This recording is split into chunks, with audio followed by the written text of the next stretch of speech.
বিসমিল্লাহির রহমানির রহিম। পরম করুণাময় ও অসীম দয়ালু আল্লাহর নামে শুরু।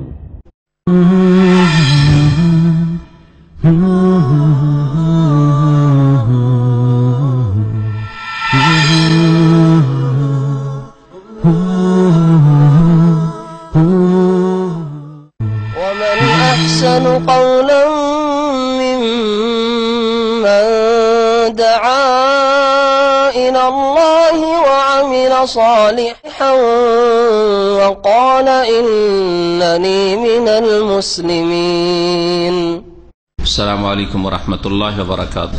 إن الحمد لله نحمده ونستعينه ونستغفره ونعوذ بالله من شرور أنفسنا ومن سيئات أعمالنا. من يهده الله فلا مضل له ومن يضلل فلا هادي له وأشهد أن لا إله إلا الله وحده لا شريك له وأشهد أن محمدا عبده ورسوله صلى الله تعالى عليه وعلى آله وصحبه وسلم تسليما كثيرا. أما بعد فأعوذ بالله من الشيطان الرجيم.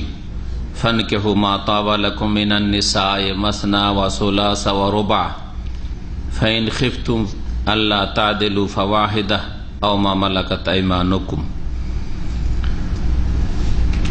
وقال المؤلف رحمه الله تعالى كتاب النكاح. عن عبد الله بن مسعود رضي الله عنه قال قال لنا رسول الله صلى الله عليه وسلم يا معشر الشباب من استطاع منكم الباءة فليتزوج فإنه أغض للبصر وأحسن للفرج ومن لم يستطع فعليه بالصوم فإنه له وجاء متفق عليه. মহান আল্লাহর সমস্ত প্রশংসা যে আল্লাহ পাক রব্বুল আলামিন মানুষকে সৃষ্টি করেছেন এবং মানুষের প্রত্যেকটি প্রয়োজন তিনি সবচেয়ে বেশি জানেন। তাই যেসব কাজে মানুষের প্রয়োজন মিটে সেসব কাজের বৈধ পথ আল্লাহ পাক রেখেছেন, আর ওই সব পথকে আল্লাহ পাক বন্ধ করেছেন যেসব পথে মানুষ নিজের প্রয়োজন পুরা করলে ইহকাল পরকালের ক্ষতি সাধন হতে পারে, সেসব পথ থেকে সতর্ক সাবধান করেছেন। সালাত এবং সালাম নাজিল হুসেন মুহাম্মদুর রাসূলুল্লাহ সাল্লাল্লাহু আলাইহি সাল্লামের উপর, যিনি অন্য অন্য আম্বিয়া রসুলগণের মতো বিবাহ শাদী করেছেন। আমাদের বুলুগুল মারাম হাদিসে কিতাবুন নিকাহ বিবাহ পর্ব থেকে আমরা হাদিসের আলোচনা শুরু করব। বিবাহকে আরবি ভাষায় নিকাহ বলা হয়। এটা হচ্ছে প্রসিদ্ধ ভাষা আরবিতে নিকাহ, নুন কাফ হা নাকাহা ইয়ানকিহু দারাবায়াদরেব থেকে নিকাহ মানে বিবাহ বা বিয়ে করা, নাকাহা। আর একটি শব্দ রয়েছে জওয়াজ, আজকাল নতুন আরবিতে ব্যবহার হয়ে থাকে। জৌজ মানে জোড়া, স্বামীকে সাধারণত জৌজ বলা হয়, জৌজাতুন করলে স্ত্রীকে বলা হয়। আর স্বামী স্ত্রীর সম্পর্ক যে কায়েম হয় যে কাজটির মাধ্যমে তাকে জওয়াজ বলা হয়, অর্থাৎ বিবাহ শাদী। তো আজকাল এই আরবিটি বেশি বেশি ব্যবহার করা হচ্ছে, নিকাহ খুব কমই ব্যবহার হচ্ছে। ব্যবহার করে থাকে সাধারণ লোক জওয়াজ। আর এই বিবাহের বন্ধনকে আকদে নিকাহ বলা হয় বা আকদুজ জওয়াজ বলা হয়। আকদ মানে হচ্ছে বন্ধন। যে কোনো কাজ যদি দুই পক্ষ বা একাধিক পক্ষের মাঝে সম্পাদিত হয় তাহলে সেটাকে আকদ বলা হয়, বন্ধন। সেটা শুধু বিবাহ শাদীর ক্ষেত্রে না, বিবাহ শাদীর ক্ষেত্রে যেমন দুটো পক্ষ রয়েছে যার ফলে আকদে নিকাহ বিবাহ বন্ধন, বিবাহের যে চুক্তি, একে আকদ বলা হয়। আকদ মানে গিরহা, আকদ মানে গ্রন্থি, আকদ মানে বন্ধন, বাঁধন, যে বিবাহের বাঁধন। এইরকমই ব্যবসা বাণিজ্য, কেনা এবং বেচা, একজন বিক্রেতা বা আর একজন মুশতারি ক্রেতা, দুইজনের মাঝে যেহেতু একটা বন্ধন হয়ে থাকে যে আমি বেচলাম আপনি খরিদ করলেন, এই জন্য এটাকে বলা আকদুল বাই। আকদুল বাই ব্যবসার বন্ধন, চুক্তি। আমি জবান দিয়ে দিলাম যে আপনার কাছে বিক্রি করলাম, আপনি বললেন খরিদ করলাম, কেনা বেচা হয়ে গেল। এরপরে শরীয়তে যদি কোনো বৈধ পথ না থাকে, কোনো শর্ত অগ্রিম না রেখে থাকি, অথবা কোনো দোষ ত্রুটি না পাই, তাহলে ফিরিয়ে দেওয়ার অধিকার নেই, ফিরিয়ে নেওয়ার অধিকার নেই। এইরকমই ভাড়া দেওয়া এবং নেওয়া, ইজার এবং ইস্তিজার, ভাড়া নেওয়া এবং দেওয়া।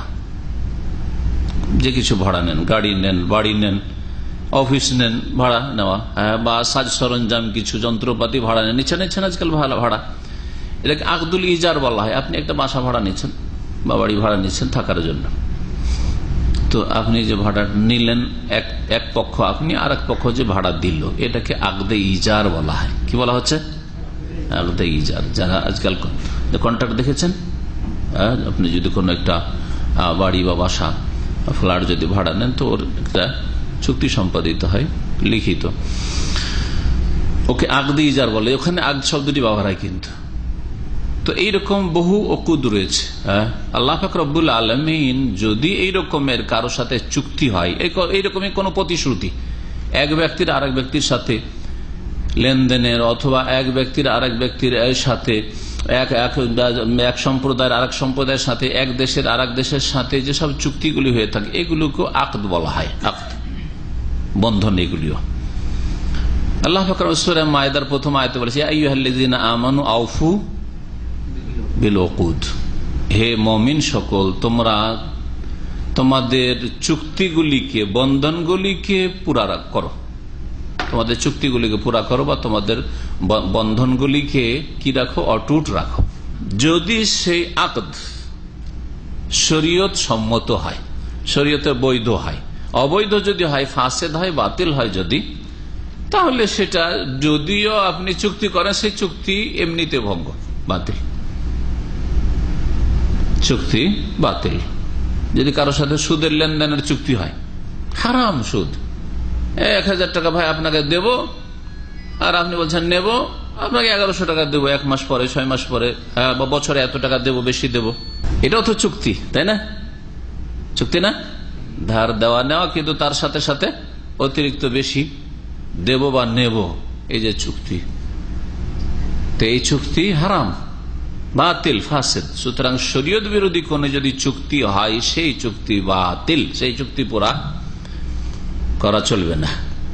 আল্লাহ রাব্বুল আলামিন কোরআনে কারিমে এই সুদ সম্পর্কে বলেছেন যে সুদ হারাম করা হলো, সুতরাং এখন ফাইন তুবতুম ফালাকুম রউসু আমওয়ালিকুম, তোমরা তওবা করে সংশোধন করে ফিরে আসো, আর সুদের কাছে যাবো না। কারণ মুসলিমের জন্য সুদ হারাম, তাহলে ফালাকুম রউসু আমওয়ালিকুম, তোমাদের জন্য আসল পুঁজিটা রয়েছে, যেটা দিয়েছো, যেটা ইনভেস্ট করেছো, অথবা যেটা কাউকে ধার দিয়েছো, সেটা রউসু আমওয়াল, আসল যে ধন সম্পদটা দিয়েছো সেটা তোমাদের। লা তাযলিমুনা ওয়া লা তুযলামুন, তোমরা নিজেরাও জুলুম করতে পারবে না, তোমাদের উপর জুলুম করা হবে না। জান্নাত 1000 রিয়াল ধার নিয়েছিলাম ভাই, দিতে পারবো না, নেন 800 টাকা নেন, এটাও চলবে না, তোমার উপর জুলুম। আর তুমি না, আমি তো 1200 আশা করে দিয়েছিলাম, আমার টাকা কি বাঁচা নাকি, যেমন আজকাল সুদখোররা বলে থাকে। ওয়ালা তুযলামুন, লা তাযলিমুন, না জুলুম করতে পারবে, ওয়ালা তুযলামুন, না তোমাদের জুলুম করা হবে, কোনটাই চলবে না। ফাইন লাম তাফআলু, আল্লাহ বলছেন আরেকটি আয়াতে সুদ সম্পর্কে, ওর কাছাকাছি, যদি এটা না মানো, না মানবো না, আমি বেশি চুক্তি করেছি, বেশি নেব।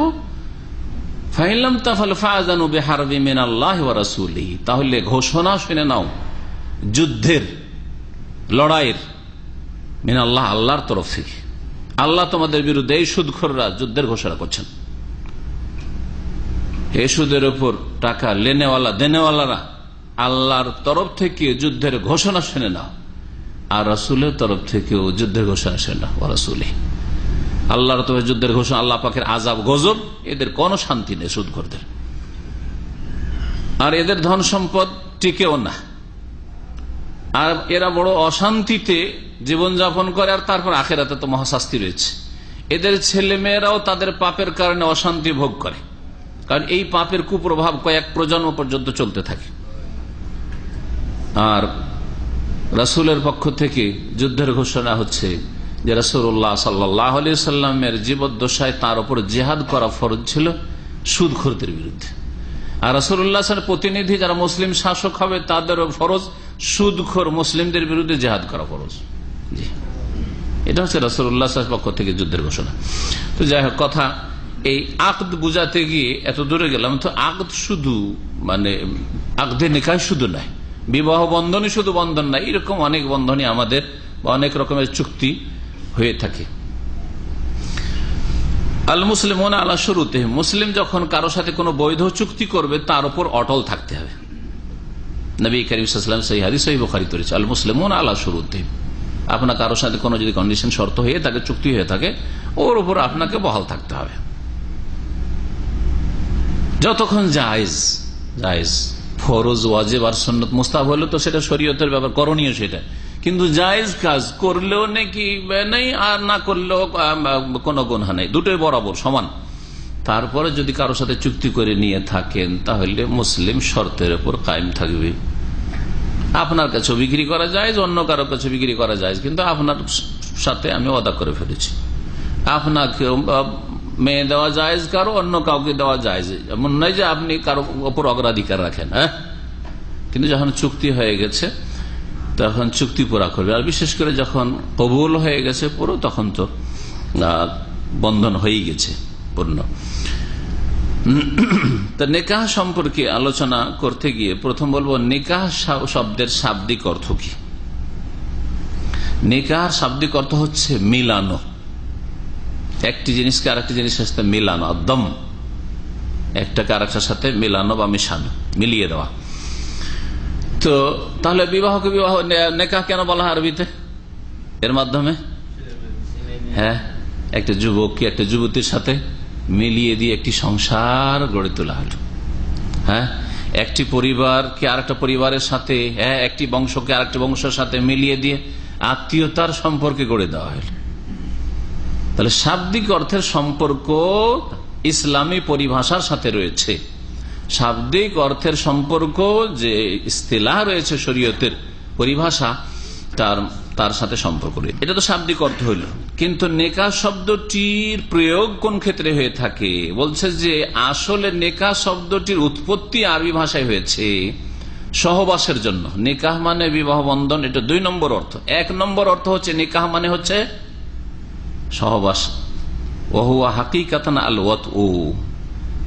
আসল তার মর্ম হচ্ছে, নিকার মর্ম হচ্ছে, অর্থ হচ্ছে কি? সহবাস করা। এটা হচ্ছে তার আসল অর্থ। কিন্তু রূপক অর্থে, মাজাজ যেটাকে বলা হয়, রূপক অর্থে নিকাহ শব্দটি ব্যবহৃত হয়ে থাকে বা তার প্রয়োগ হয়ে থাকে আকদের ওপর, বিবাহ বন্ধনের ওপর। ওয়ায়ুতলাকু মাজাজান আলাল আকদে। ফুকাহা কেরামরা বলছেন যে রূপক অর্থে আকদে নিকাহকে, বিবাহ বন্ধনকেও নিকাহ বলা হয়, কারণ নিকার মাধ্যমেই সহবাসের বৈধতা হাসিল হয়। সাবাব আর মুসাব্বাব, সাবাব কারণ হচ্ছে নিকাহ, বিবাহ বন্ধন, আর বিবাহ বন্ধন যে কারণ, যার কারণে কি হলো, হ্যাঁ, এই সহবাসের বৈধতা লাভ হইল। ফলাফলকে আরবি ভাষায় মুসাব্বাব বলা হয়, আর যেটা কারণ, কোন একটা রেজাল্ট যে হবে ফলাফল, তার কারণকে সাবাব বলা হয়। কোরআনে কারিমে যতগুলি জায়গায় নিকাহ শব্দটি ব্যবহৃত হয়েছে সবগুলিতেই নিকাহ মানে বিবাহ বন্ধনকে বোঝানো হয়েছে একমাত্র একটি আয়াত ব্যতীত। সেই আয়াতটিতে নিকাহ মানে সহবাস বোঝানো হয়েছে। এর দ্বারা বোঝা যায় যে নিকাহ 2 অর্থে ব্যবহৃত হয়ে থাকে। কখনো সহবাসের অর্থে ব্যবহৃত হয়ে থাকে, কখন নিকাহ শব্দটি কিসের অর্থে ব্যবহার হয়? বিবাহ বন্ধনের অর্থে ব্যবহার হয়। কোরআনের নিকাহ অনেক জায়গায় উল্লেখিত হয়েছে। নিকাহ কিসের অর্থে ব্যবহৃত হয়েছে বললাম? হ্যাঁ, বিবাহ বন্ধনের ক্ষেত্রে, সব জায়গায় বিবাহ বন্ধনের ক্ষেত্রে ব্যবহৃত হচ্ছে, একমাত্র একটি ক্ষেত্রে, একটি আয়াত ছাড়া। সেই আয়াতটি কি? সে আয়াতটি 3 তালাক সম্পর্কে যে আয়াতটি রয়েছে, আত-তালাকু মাররাতান ফাইমসাকুম বিমারুফিন আও তাসরিহুন বিইহসান।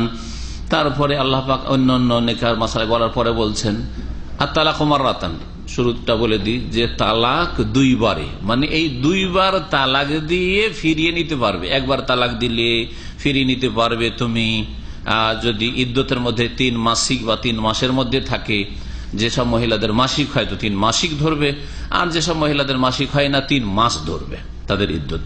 এর মধ্যে ফিরিয়ে নিতে পারবে। তালাকে রাজঈ মানে ফিরিয়ে নেওয়ার অধিকার স্বামীর রয়েছে।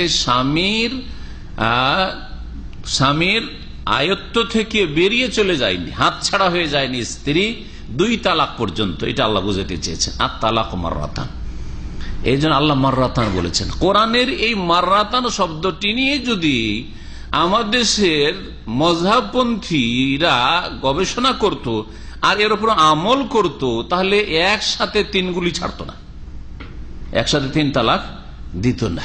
এটা বড় মূর্খতা।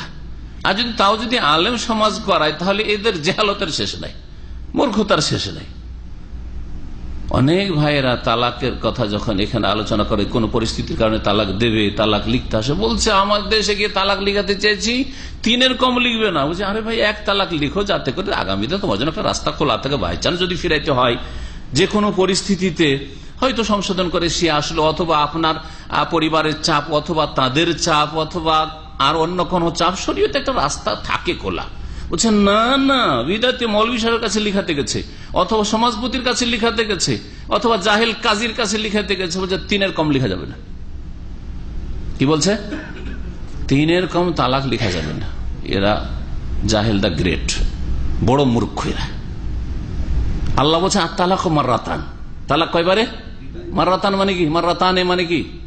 মাররাতুন মানে একবার, আর মাররাতান বা মাররাতাইন মানে তোমার কাছে আমি 2 বার করে এলাম, যদি আপনি কফিলকে বলেন, হ্যাঁ যে তোকে মাররাতাইন বলবেন না, বলবেন না, ওই মাররাতাইন মাররাতান, মাররাতানে, মাররাতুন একবার, আর মাররাতানে মানে 2 বারে। আল্লাহ তো বলতে পারতেন আত-তালাক তালাকাতান, এরকম তো বলতে পারতেন। তালাক হচ্ছে 2 তালাক, 2 তালাক দিয়ে ফিরাতে পারে, কিন্তু আল্লাহ কি বলছে? মাররাতান শব্দটি ব্যবহার করছে, 2 বারে তালাক দিও, আর এই 2 বারের মধ্যে তোমরা ফিরাতে পারবে। তাহলে একবারে 3 গুলি ছাড়িও না, 3 তালাক দিও না, এতে নিষেধ। আল্লাহ পাকের কথার উপর একটু গভীর ভাবে চিন্তা করলে বোঝা যায় যে একসাথে 3 তালাক দেওয়া কোরআনে নিষেধ করছে আল্লাহ পাক। এই যে হানাফি ফিকাহ বলছেন যে 3 তালাক একসাথে, ফোকাহারা বলছেন, হানাফি ফোকাহারা, যে 3 তালাক দেওয়া হারাম। 3 তালাক দেওয়া কি? হারাম। এবং বিদাতি তালাক, বেদাতি তরিকা, নবী সাল্লাল্লাহু আলাইহি ওয়াসাল্লাম সাহাবায়ে কেরামদের আদর্শ নাই। তারপরে বিদাতি আর হারাম বলার পরে বলছে দিলে হয়ে যাবে, দিলে হয়ে যাবে। বুঝতে পেরেছেন? তো যখন বেদাতি তালাক হলো, হারাম তালাক হলো, ফিকাতে তোমাদের বলছে, কোরআন হাদিসও বলছে, তো সমাজকে নিষেধ করো। দিলে হয়ে যাবে আর না হয়ে যাবে সেই প্রশ্ন পরের কথা, কিন্তু নিষেধ করো লোকজনকে। কেন ওই 3 তালাক একসাথে লিখাও? আত-তালাক মাররাতান, তালাক হচ্ছে 2 বারে। ভালো করে বোঝা, আত-তালাক মাররাতান মানে আত-তালাকু রাজঈয়্যু মাররাতান। আয়াতের তাফসীর শুনেন, এমন তালাক যেই তালাক দিয়ে স্বামীর ফিরাবার অধিকার থাকে, সেটা হচ্ছে 2টা। একটা দিয়ে ফিরাতে পারবে, দ্বিতীয়টাও দিয়ে ফিরাতে পারবে, কিন্তু টোটাল 3 তালাকের মধ্যে তৃতীয় দিয়ে দিলে আর ফিরাতে পারবে না। সেই জন্য 2 তালাকের কথা আল্লাহ উল্লেখ করলেন। আর তালাক বলতে আত-তালাকু রাজঈয়্যু, উদ্দেশ্য যেই তালাক দিয়ে রাজাত করা যায়, ফিরিয়ে নেওয়া যায়, সেই তালাকের সংখ্যা হচ্ছে 2টি। 2 বার, 2টি শুধু বলেননি, কি বলেছেন? 2 বারে, 2 বারে। তারপরে আল্লাহ পাক রব্বুল আলামিন কিছু আর কথা বলার পরে, যদি মনোমালিন্য হয়, দুজনে অ্যাডজাস্ট হচ্ছে না, চেষ্টা করো, তৃতীয় পক্ষের আশ্রয় নাও, বুঝাবার চেষ্টা করো, একেও বুঝাও, একেও বুঝাও, মেয়ের পক্ষ থেকে একজনকে দাঁড় করো, ছেলের পক্ষ থেকে একজনকে দাঁড় করো, তারপরে ইসলাহ সংশোধনের মেলাবার চেষ্টা করো। এইসব বলার পর আল্লাহ বলছেন ফাইন তাল্লাকাহা, না হইল না কোনো মতে 1 তালাক দেওয়া হয়েছে, বুঝতে পারছে যে আমার 1 তালাক হয়ে আছে, 2 তালাক হয়ে গেল, 2 তালাক হয়ে গেছে, এরপরে আমার মনে হয় এই স্বামী থেকে আমার হাত ধুইতে হবে, স্বামী ছাড়া হয়ে যাব, তারপরে সংশোধন হচ্ছে না, 2 জনের কেউ সংশোধন করছে না, চলতে পারছে না। আল্লাহ বলছেন এখন যদি আবার তালাক দেওয়ার পরিস্থিতি তৈরি হয়, ফাইন তাল্লাকাহা মানে ফাইন তাল্লাকাহা তালাকা সালিস, এবার যদি 3য় তালাক দিয়ে দেয়, মাররাতান আগে হয়ে গেছে, এতক্ষণ পর্যন্ত 2 তালাক পর্যন্ত ফিরাবার অধিকার ছিল, 3য় তালাক যদি দিয়ে দেয়, ফালা তাহিল্লু লাহু, তখন ওই স্বামীর জন্য ওই মহিলা আর হালাল থাকবে না।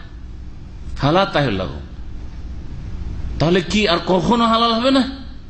কখন হালালের কোন রাস্তা নেই? কোন রাস্তা আছে না নেই? আছে। হাত্তা তানকিহা যাওজান গায়রা, যতক্ষণ পর্যন্ত বিবাহ না হবে ওই মহিলার যাওজান গায়রা, আগের স্বামী ছাড়া অন্য কোন স্বামীর সাথে। কি হবে সেটা? বিবাহ হবে। বিবাহ স্থায়ীভাবে সংসার করার জন্য হয় নাকি আমোদ ফুর্তি 1 রাত 2 রাত আমোদ ফুর্তি করার জন্য হয়? বলেন দেখি। বিবাহের উদ্দেশ্য হচ্ছে স্থায়ীভাবে একে নিয়ে সংসার করব, আর স্থায়ীভাবে স্বামীর ঘরে থাকবো। না হলে ওকে নেকাহ বলা হয় না, ওটা তো শিয়া রাফিজিদের নেকাহ মোতা হয়, আর ওটা 5 স্টার হোটেলের জেনা হয়। বোঝা গেছে? সুতরাং এই ঠিকার বিয়ে এটা হয় রাফেজি শিয়াদের নেকাহে মোতা, আর না হলে 5 স্টারের জেনা, এছাড়া তৃতীয় কিছু না। ভালো করে শুনে রাখেন, নিকাহ মানে মহিলাও প্রস্তুত হয়ে আসছে এর ঘরে আমাকে সারা জীবন কাটাতে হবে। ও এর ভিন্ন কিছু জানে না, যেন একদিন পর আমাকে তালাক দিয়ে দিবে, এরকম আমার বাপের সাথে কোনো গোপনীয় কোনো চুক্তি হয়েছে বা কিছু হয়েছে বা আমার সাথে কিছু না, কিছু জানে না সে। যে বিয়ে করছে যে ছেলে, সেও জানছে যে এই মেয়েকে নিয়ে আমি সংসার করব, এই জন্য কি বিয়ে করছি, কবুল করছি। এর নাম হচ্ছে নিকাহ শরীয়তে। তারপরে চললো না সেটা বিয়ের সময় জানে না যে এর সাথে চলবে না। বোঝা গেছে? বিয়ের সময় জানবে না যেন এর সাথে চলবে না, শুধু কিছুদিনের জন্য 2-1 বছর আমি আছি এখানেও, আমি একা আছি, আমার স্ত্রী নাই, আর এখানে একটা ফিলিপিনো মহিলা আছে বা কোন দেশের একটা খাদ্দামা আছে, এ শ্রীলঙ্কা বিয়ে করে ফেলো, চলো 2 বছর 3 বছর আছি, রাখলাম, তারপরে সে দেশে গেল, আমিও আমার দেশে গেলাম। এইরকম বিয়ে শরীয়তে হয় না। বোঝা গেছে? জি, বিয়ে করতে হবে, তার সাথে সারা জীবনটা কাটাবো এই নিয়তে। বাকি আল্লাহ সারা জীবনটা কাটাবে কি কাটাবে না, কতদিন কাটাবে সে আল্লাহ ভালো জানে। আপনার সাথে তার মানে সমঝোতা হবে হবে না, সংসার চলবে, সংসার গাড়ি চলবে চলবে না, সেটা আল্লাহ পাক ভালো জানে। আল্লাহ কি বলছেন এখানে? হাত্তা তানকিহা যাওজান গায়রা। এই তানকিহা বুঝাইতে গিয়ে এতগুলি কথা বললাম। যতক্ষণ পর্যন্ত অন্য স্বামীর সাথে তার নিকাহ না হবে। এই নিকাহ মানে কি? এই নিকাহ মানে শুধু কি কবুল করা, বিয়ে করা, বিবাহ বন্ধন? যে অন্য একটা স্বামীকে বিয়ে করলো, আর বিয়ে করার পরে তার সাথে হয়তো দেখা সাক্ষাৎ তো হলো না, দেখা সাক্ষাৎ চুক্তি, প্রথম কথা চুক্তির কোনো প্রশ্নে ওঠে না, কারণ ওই নিকাহ বর্জন, ওই নিকাহ ইসলামে নেই। যে চুক্তি করে 1 দিন 2 দিন 4 দিনের জন্য, কয়েক ঘন্টার জন্য বিয়ে করে শুধু হালাল করে দাও আমার স্বামীর জন্য বা আমার আগের জামাইয়ের জন্য তুমি হালাল করে দাও, এইসব ইসলামে নেই, সব নোংরামি। জি, হাত্তা তানকিহা। হাত্তা তানকিহা মানে যদি বিবাহ বন্ধন নেন, তাহলে অর্থ কি দাঁড়াবে? যে অন্য স্বামী একটা বিয়ে করলো সংসার করার জন্য, কিন্তু তার সাথে দেখা সাক্ষাৎ হলো না, আর মহিলাও তারপরে তার ভাত খেলো না, থাকবো না, অথবা আরো পোষাইলো না, না রাখবো না, ওর সাথে দেখা সাক্ষাৎ হয়নি, না হইলেই ভালো, দেখা সাক্ষাৎ তালাক দিয়ে দিল, কিন্তু দেখা সাক্ষাৎ হয়নি ওই মহিলার সাথে বিয়ে করার পরে। এখন আগের স্বামীর কাছে যদি ফিরে যেতে চায়, যেতে পারবে? উত্তর দেন, পারবে? চুপচাপ, যে যারাও না বলছেন আস্তে করে, পারবে? যদি এখানে নিকাহ মানে শুধু বিবাহ বন্ধন হইতো তাহলে পারতো, কিন্তু এখানে নিকাহ মানে বিবাহ বন্ধন নয়। কি বলেছে? কোরআনে একটি আয়াত রয়েছে, এই আয়াতটি সূরা বাকারা আয়াত নম্বর 230। সূরা বাকারা আয়াত নম্বর 230 আল্লাহ কি বলছেন? ফাইন তাল্লাকাহা ফালা তাহিল্লু লাহু মিন বাদু হাত্তা তানকিহা যাওজান গায়রা। যদি স্ত্রীকে তৃতীয় তালাক দিয়ে দেয়, ফাইন তাল্লাকাহা তার স্বামী, ফালা তাহিল্লু লাহু মিন বাদু, এই 3 তালাক দেওয়ার পরে তার জন্য হালাল নয়, হাত্তা অতক্ষণ পর্যন্ত, অতদিন পর্যন্ত, যতদিন পর্যন্ত অন্য স্বামীর সাথে বিবাহ হয়ে তার সাথে তানকিহা মানে সহবাস না হবে। এখানে কিসের অর্থ রয়েছে? নিকাহ শব্দটি সহবাসের অর্থ রয়েছে। এই একটি আয়াতের নিকাহ মানে সহবাস রয়েছে। এই আচ্ছা, যদি কেউ বলে যে খেয়াল খুশি করতে তফসির শুরু করলেন আপনি, এক জায়গায় আপনি বলছেন এখানে সহবাসের অর্থ, আর অন্য জায়গাতে ফানকিহু মা তাওয়ালাকুম মিনান নিসাই, যতটা তোমার ইচ্ছা হয় বিয়ে করো, যেসব মেয়েরা মহিলারা পছন্দ হয় তাদেরকে বিয়ে করো। ওখানে নিকাহ মানে বিবাহ বন্ধন নিলাম, কোন কোন জায়গায় বিবাহ বন্ধন, আর এখানে বললাম সহবাস। তো খেয়াল খুশি তফসির করা চলবে? তাহলে উত্তরে কি বলবেন? কেউ যদি বলে আপনি এমন তফসির করতে করলেন, উত্তর কি দিবেন?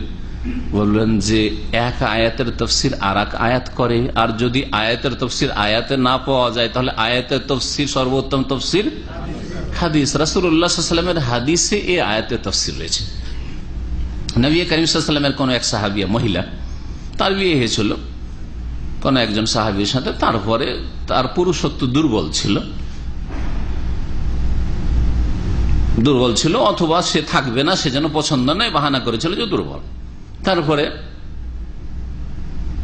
যাই হোক তার সাথে তার সংসার চলেনি, তারপরে অন্য জায়গায় বিয়ে করেছে না। আগের পুরুষের ঠিক ছিল, পরে যে অন্য সংসারে বিয়ে হলো, তালাক হওয়ার পর অন্য সংসারে বিয়ে হলো, ওর সম্পর্কে অভিযোগ নিয়ে আসলো যে ইয়া রাসূলুল্লাহ মা ইনদাহু ইল্লা মিসলু হুদবাতি সাওব, ওর ক্ষমতায় নেই যেমন গামছা টামছার সুতো থাকে ওই রকম, বুঝাইতে চাইলে এই ভাষাতে একবারে বললাম। তখন নবী সাল্লাল্লাহু আলাইহি ওয়াসাল্লাম বললেন যে বুঝতে পারছি, আতরিদিনা আন তারজি ইলা রিফাআতা, তুমি কি তোমার আগের স্বামী রেফার কাছে ফিরে যেতে চাও? বিয়ে করে তার ঘরেও যায়নি, নির্জনতা অবলম্বন হয়নি, সহবাস হয়নি, আতরিদিনা আন তারজি ইলা রিফা, রেফার কাছে ফিরে যেতে, বুঝতে পারছি তুমি আগের স্বামীর স্বপ্ন দেখছো। তুমি লা, চলবে না, হাত্তা তাযুকি ওয়াসাইলাতাহু ওয়া ইয়াযুকু মিন ওয়াসাইলাতাকি, যতক্ষণ পর্যন্ত তার স্বাদ তুমি গ্রহণ না করবে আর তোমার স্বাদ সে গ্রহণ না করবে। এই হাদিস এই আয়াতের অংশের তাফসীর, হাত্তা তানকিহা যাওজান, যতক্ষণ পর্যন্ত অন্য ঘরে অন্য স্বামীর সাথে বিয়ে না হয়ে সহবাস না হবে ততক্ষণ পর্যন্ত আগের স্বামীর জন্য হালাল হবে না। কিন্তু আপনি এখান থেকে যদি চুক্তি করে আরে সংসার একটা রাতে একবার দেখা সাক্ষাৎ হলি তো হলে, একবার সহবাস হলি তো হইলো, হালাল করে দিল, এই যে হালালা, হালালাটাকে উর্দু ভাষীরা হালালা বলে আর বাংলা ভাষী ওটাকে আবার হিল্লা বলে। হিল্লা ওই হিলা শব্দ থেকে, মানে একটা চোরা রাস্তা, বাহানা হালাল করার জন্য। স্ত্রীটা হালাল হচ্ছে না তখন একটা হিলা করো, কি 2 নম্বর রাস্তা দিয়ে কারোর সাথে একটা চুক্তিতে এক রাতের জন্য বিয়ে পড়ি। আর মজার কথা শুনবেন, ইন্না লিল্লাহি, আগেই পড়েন ইন্না লিল্লাহি ওয়া ইন্না ইলাইহি রাজিউন। বিয়ে যদি কারোর সাথে হয়, এক তো এটা হচ্ছে বললাম একটু আগে, কি বললাম, হয় 5 স্টার হোটেলে যে না, আর না হয় রাফেজি শিয়াদের মোতার বিবাহ, ঠিক না? তারপরে আরো নবী করিম সাল্লাল্লাহু আলাইহি ওয়াসাল্লাম যদি এইরকম কন্ট্রাক্টের চুক্তির বিয়ে দিয়ে হালাল করতে চাই হিল্লা করে, তাহলে এইরকম পুরুষকে কি বলেছেন নবী সাল্লাল্লাহু আলাইহি ওয়াসাল্লাম? আতাইসুল মুস্তাআর, ভাড়াটা পাঠা, ধার করা পাঠা। এখন মেয়ে তালাক হয়ে গেছে, আর তালাক হওয়ার পরে এখন আবার ওই আগের জামাইয়ের কাছে ফিরিয়ে দিতে চাইছে, কিন্তু শরীয়তে তো হালাল হচ্ছে না। তো শরীয়তে হালাল করার জন্য একটা ভাড়াটা পাঠা খুঁজছে। তো এই ভাড়াটা পাঠা গিয়ে খুঁজে বেড়ায়। একটা ঘটনা শুনে আপনাকে, এক মৌলভী সাহেবের কাছে, এক হুজুরের কাছে, মসজিদের এক হুজুরের কাছে ফতোয়া নিতে গেছে। কয়েক মাস আগের ঘটনা এটা, আমাকে এক ভাই বলছে।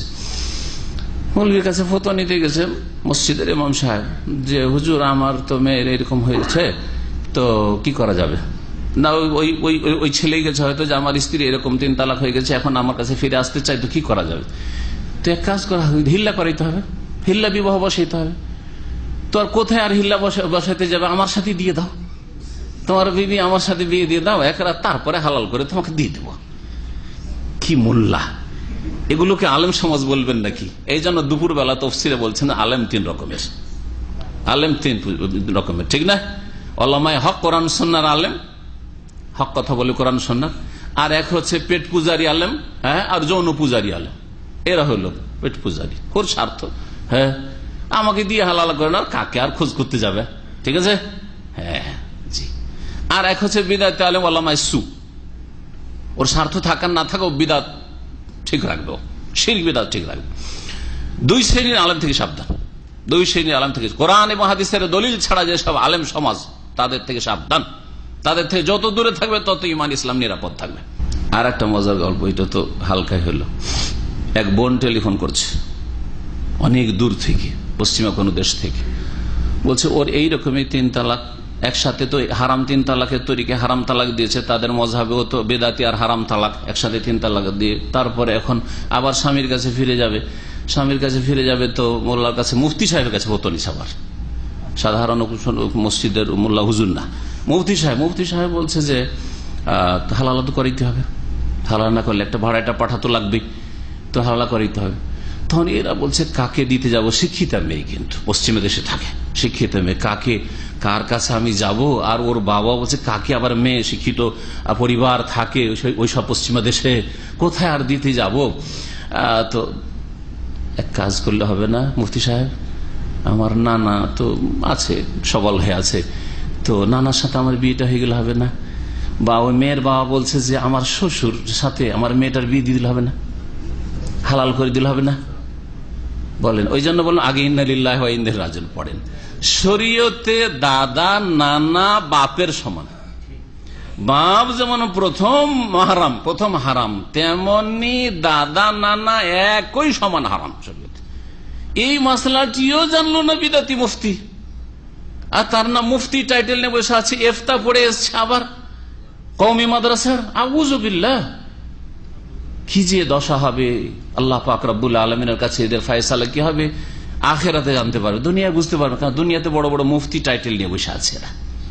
তখন এই মুফতি সাহেব ফতোয়া দিচ্ছে, অসুবিধা নেই, বাইরে যখন মানিজ্যতের ব্যাপার, বাইরে কারো সাথে দিতে পারছেন না, অসুবিধা নেই, তো আপনার শ্বশুরের সাথে আপনার মেয়ের বিয়ে দিয়ে দেন। সেই বোন হেদায়েতের দিকে এসছে, আমার নিয়মিত বক্তব্য শোনে ইন্টারনেটে, সে বলছে যে সাহেব কি বলবো, আমার আব্বা যখন জিজ্ঞেস করলো, বলছে মুফতি বলছে অসুবিধা নেই, বিয়ে দিয়ে দাও।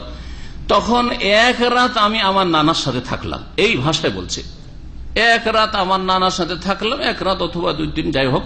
আর তারপরে তখন নানা তালাক দিল, তালাক দেওয়ার পরে মুফতি বললো যে এখন বিয়ে দিয়ে দাও, হালাল হয়ে গেছে। ভাড়াইটা পাঠা নানাকে বানাইল। সুবহানাল্লাহ, আল্লাহ পাক রব্বুল আলামিন এত বড় হারামকে হালাল, কই হারামের অপরাধ করলো চিন্তা করেন।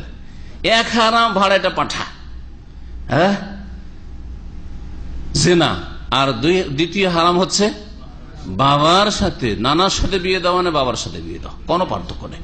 বাপের সাথে মেয়ের বিয়ে দেওয়া, দাদার সাথে নানার সাথে বিয়ে দেওয়া একই রকম। হাত্তা তানকিহা যাওজান গায়রা। তাহলে সাবধান, সমাজে যে এই সব মানে বেহায়াপনা চলছে, আর এই ধর্মের নামে জেনা ব্যভিচার চলছে। ধর্মের নামে জেনা শুধু ওই শিয়াদের মোতা নয়, এই বিদাতি সুন্নিদের যে হিল্লার বিয়ে, হালালার বিয়ে, এর উপর আল্লাহ পাকের লানত রয়েছে। লান আল্লাহুল মুহাল্লিল ওয়াল মুহাল্লিল লাহু। আল্লাহ পাকের লানত, অভিশাপ রয়েছে, রহমত থেকে বঞ্চিত করার ঘোষণা রয়েছে। যেই ব্যক্তি হালাল করবে ওয়াল মুহাল্লাল লাহু, আর যার জন্য হালাল করা হবে, ওয়াল মুহাল্লাল লাহু, যার জন্য হালাল করা হবে। তার মানে যে ভাড়াটা পাঠা হয়ে আসলো তার উপর লানত, আর আগের স্বামী যে আশায় বসে আছে যে আমার স্ত্রী হালাল হচ্ছে, 1 রাত পরে 2 রাত পরে হালাল হচ্ছে আমার জন্য, তারপর আল্লাহ পাকের লানত রয়েছে। যেই সংসারের ওপর এইরকম আল্লাহ লানত রয়েছে, তারা দুনিয়াতে শান্তি পাবে? বলেন তো দেখি, কি করে সব কাজ করে। আর শুনবেন হাকিমুল উম্মত সাহেব এই সম্পর্কে বেহেশতি জোয়ারে কি বলছেন, আশ্চর্য হয়ে যাবেন। বলছে হালালা মাকরু হ্যায়। উর্দুতে যেহেতু বেহেশতি জোয়ার কেতাব, হালালা ক্যা হ্যায়, মাকরু হ্যায়। আল্লাহর লানত, রসুলের লানত, আর ভাড়াইটা পাঠা বললে ঘৃণা সৃষ্টি করছেন রাসূলুল্লাহ সাল্লাল্লাহু আলাইহি ওয়াসাল্লাম মানুষের মনে, মুসলিমের মনে, যাতে এত বড় হারাম কাজ না করে। আর ইয়ে সাহেব বলছে, হাকিমুল উম্মত সাহেব বলছেন যে মাকরু, মাকরু মানে তো আমার দেশে বুঝতে পারেন, মাকরু মানে আপত্তিকর জিনিস তো করো, মাকরু মানে করো। বিড়ি মাকরু মানে খাও, জর্দা মাকরু মানে খাও, তামাক মাকরু মানে ব্যবহার করো, ঠিক না? আমাদের সমাজে মাকরু মানে এইরকম ক্ষেত্রে অসুবিধা নাই, তো মাকরু জিনিস হালাল করা শুধু মাকরু। কি শিখিয়েছে হাকিমুল উম্মত বলুন দেখি। আর এত বড় হাকিমুল উম্মত, যার শ্রদ্ধা সম্মানের নাম পর্যন্ত উল্লেখ করে না, ওর টাইটেল দিয়ে উল্লেখ করে হাকিমুল উম্মত বলে। চেনেন হাকিমুল উম্মত কেন চেনেন না? আর এই কিতাব আমাদের দেশের উপঢৌকন, গিফট, বিবাহ শাদীতে গিফট, আর মাদ্রাসাতে পড়ানো হয়, যাতে করে বেহেশতে জেওয়ার দিয়ে দাম্পত্য জীবন তৈরি হয়, নামাজ রোজা শিখে, আর বিবাহ শাদী শিখে, আর এই হালালা করতে শিখে, যাতে করে ওই মহিলা কখনো হালালার প্রয়োজন হলে হারাম না মনে করে, মাকরু মনে করে। এসব শিখানো হয় ইসলামের নামে। বিবাহ কোরআনে কারীম দিয়ে প্রমাণিত, রাসূলুল্লাহ সাল্লাল্লাহু আলাইহি ওয়াসাল্লাম হাদিস দ্বারা প্রমাণিত, এবং বিবাহ শাদী শরীয়তের একটি বিধান, এর উপর উম্মতে মুসলিমার ইজমা, ঐক্যমত রয়েছে। কোরআনে কারীমের দলিল সূরা নিসার আয়াত নম্বর 3, তাতে আল্লাহ ইরশাদ করেছেন ফানকিহু, তোমরা নিজেরা বিবাহ করো। ছেলেদেরকে, যুবকদেরকে আল্লাহ সম্বোধন করছেন, বা পুরুষদেরকে সম্বোধন করছেন। মা তাবা লাকুম, যা তোমাদের ভালো লাগে, যাকে তোমাদের ভালো লাগে, মিনান নিসায়ে, নারী জাতি হতে যেই নারী, যেই মেয়েকে, যেই যুবতীকে তোমার পছন্দ লাগে, ভালো লাগে, বিয়ে করো। মাসনা, আল্লাহ বলছেন, কি বলছেন আল্লাহ? মাসনা মানে কি? ইসনাইন মানে 2, আর মাসনা মানে 2 করে। আরবি শব্দ এটা অলংকার। ইসনাইন বা ইসনান, ওয়াহেদ 1, ইসনাইন 2, কিন্তু যখন মাসনা বলবেন, মাসনা মানে হচ্ছে দুই দুই করে। নবী সাল্লাল্লাহু আলাইহি ওয়াসাল্লাম বলছেন সলাতুল লাইলে ওয়ান নাহারে মাসনা মাসনা, কোন রিওয়ায়াতে সলাতুল লাইলে বিশেষ করে রাতের কথা, আর কোন রিওয়ায়াতে সহিহ এটাও রাত দিনের নামাজ তোমরা দুই দুই করে পড়বে। যখন মাসনা শব্দটি আসবে তখন দুই শব্দটা দুইবার উচ্চারণ হবে। বাংলায় বলতে গেলে দুই দুই দুইবার বলতে হয়, কিন্তু আরবিতে মাসনা একটা শব্দ দিয়েই দুটোর অর্থ হয়ে যায়, দেখলেন না? দুইবার করে অর্থ করতে হয় আমাদেরকে। সলাতুল লাইলে রাতের নামাজ দুই দুই করে পড়ো, বা রাতের দিনের নামাজ তোমরা সুন্নত নামাজগুলি দুই দুই করে পড়ো। আল্লাহ কোরআনে বলছেন বিবাহ শাদীর ক্ষেত্রে ফানকিহু মা তাবা লাকুম মিনান নিসা, যেসব মেয়েরা তোমাদেরকে পছন্দ লাগে তাদের থেকে বিয়ে করো মাসনা মাসনা, দুই দুই করে। আল্লাহ শুরু করেছেন কয় দিয়ে? দুই দুই দিয়ে। এক দিয়ে শুরু করেন না কেন? অধিকাংশ লোক আমরা এক বিয়ে করছি, আর আল্লাহ এক দিয়ে শুরু করলেন না কেন? প্রশ্ন জাগে না? উত্তর খুঁজতে হবে না? উত্তর আপনাদেরও খোঁজা উচিত, আমাদের মা বোনদেরও খোঁজা উচিত। খুঁজতে বললাম, আমি উত্তর বলবো না, আপনাদের খুঁজেন আল্লাহ দুই দিয়ে কেন শুরু করলেন। জি, মাসনা দুই দুই করে বিয়ে করো, ও সোলাসা তিন তিন করে বিয়ে করো। মানে আচ্ছা ইসনাইন কেন বললেন না? মাসনা মানে এক সময়ে একসাথে দুটো রাখতে পারো, দুই দুই দুই দুই শব্দ দিয়ে বোঝানো হয়েছে। সোলাসা তিন তিন রাখতে পারো, ও রোবা চার চার রাখতে পারো, চার চার রাখতে পারো। যদি আল্লাহ রোবা চার চার না বলে যদি আরবা চার বিয়ে করতে পারো, তাহলে এই অর্থ হাসিল হইতো না যে একসাথে চার রাখতে পারো, বরং কি ভেবে নিত অর্থ যে সারা জীবনে চারটা বিয়ে করতে পারো। যদি এর আগে হয়ে গিয়ে থাকে দুই তিনটা হয়ে গেছে তো বাস, বা আসছে বিয়ে করছেন আর তালাক নিয়ে চলে যাচ্ছে, আর চারটা পার হয়ে গেছে আর নসিবে জুটবে না। ভুল তফসির বুঝতেন না যে চার তো তালাক নিয়ে গেছে গো, তো আর আমার নসিবে কোনো মহিলা নেই, কারণ আল্লাহ বলছেন চার। আল্লাহ আরবা ওই জন্য মানে রোবা বলেছে চার চার করে, প্রত্যেক যুগে চারটা করে রাখতে পারবে। একটা মারা গেল চারটা ছিল, একটা মারা গেল তিন হলো, আবার পুরো করে নাও চারটা, অসুবিধা নেই। একটাকে তালাক দিয়ে দিল বা তালাক নিয়ে নিল একটা, তিনটা হয়ে গেল, চারটা ছিল তিন হয়ে গেল, আবার চার পুরা করে না, প্রত্যেক যুগে ইদ্যুৎটা পার করতে হবে। কিন্তু তো কথা হচ্ছে যে চার চার করে আল্লাহ বলেছেন, দুই দুই তিন তিন চার চার। তারপর আল্লাহ কি বলছেন? ফাইনলাম তাস্তাতিউ, যদি তোমরা দুই দুই করে না পারো, তিন তিন করে না পারো, চার চার করে না পারো, তখন ফাওয়াহিদাতান, তখন একটা বিয়ে করো। একে আল্লাহ না পারার ক্ষেত্রে আল্লাহ বলছেন এক বিয়ে করো। ফাইনলাম তাস্তাতিউ ফাওয়াহিদ, যদি না পারো তাহলে কি করো? এক। সব আমরা অপারগের পার্টি, অপারগের দল, তাই না? সব অপারগ, আমরা অক্ষম। আল্লাহ বলছেন ফাইনলাম তাস্তাতিউ, না পারো তো এক করো। আমাদের মধ্যে কারো দুটো আছে নাকি? এখানে যারা আছে হাফেজ সাহেব, দুটো একসাথে দুটো, মাশাআল্লাহ মুবারক। সব কমজোরের দল, মাশাআল্লাহ। এত বড় বড় ব্যবসায়িক আছে এখানে, মাশাআল্লাহ, আর অনেক বেতনওয়ালা মানুষ আছে, কিন্তু সব কমজোর।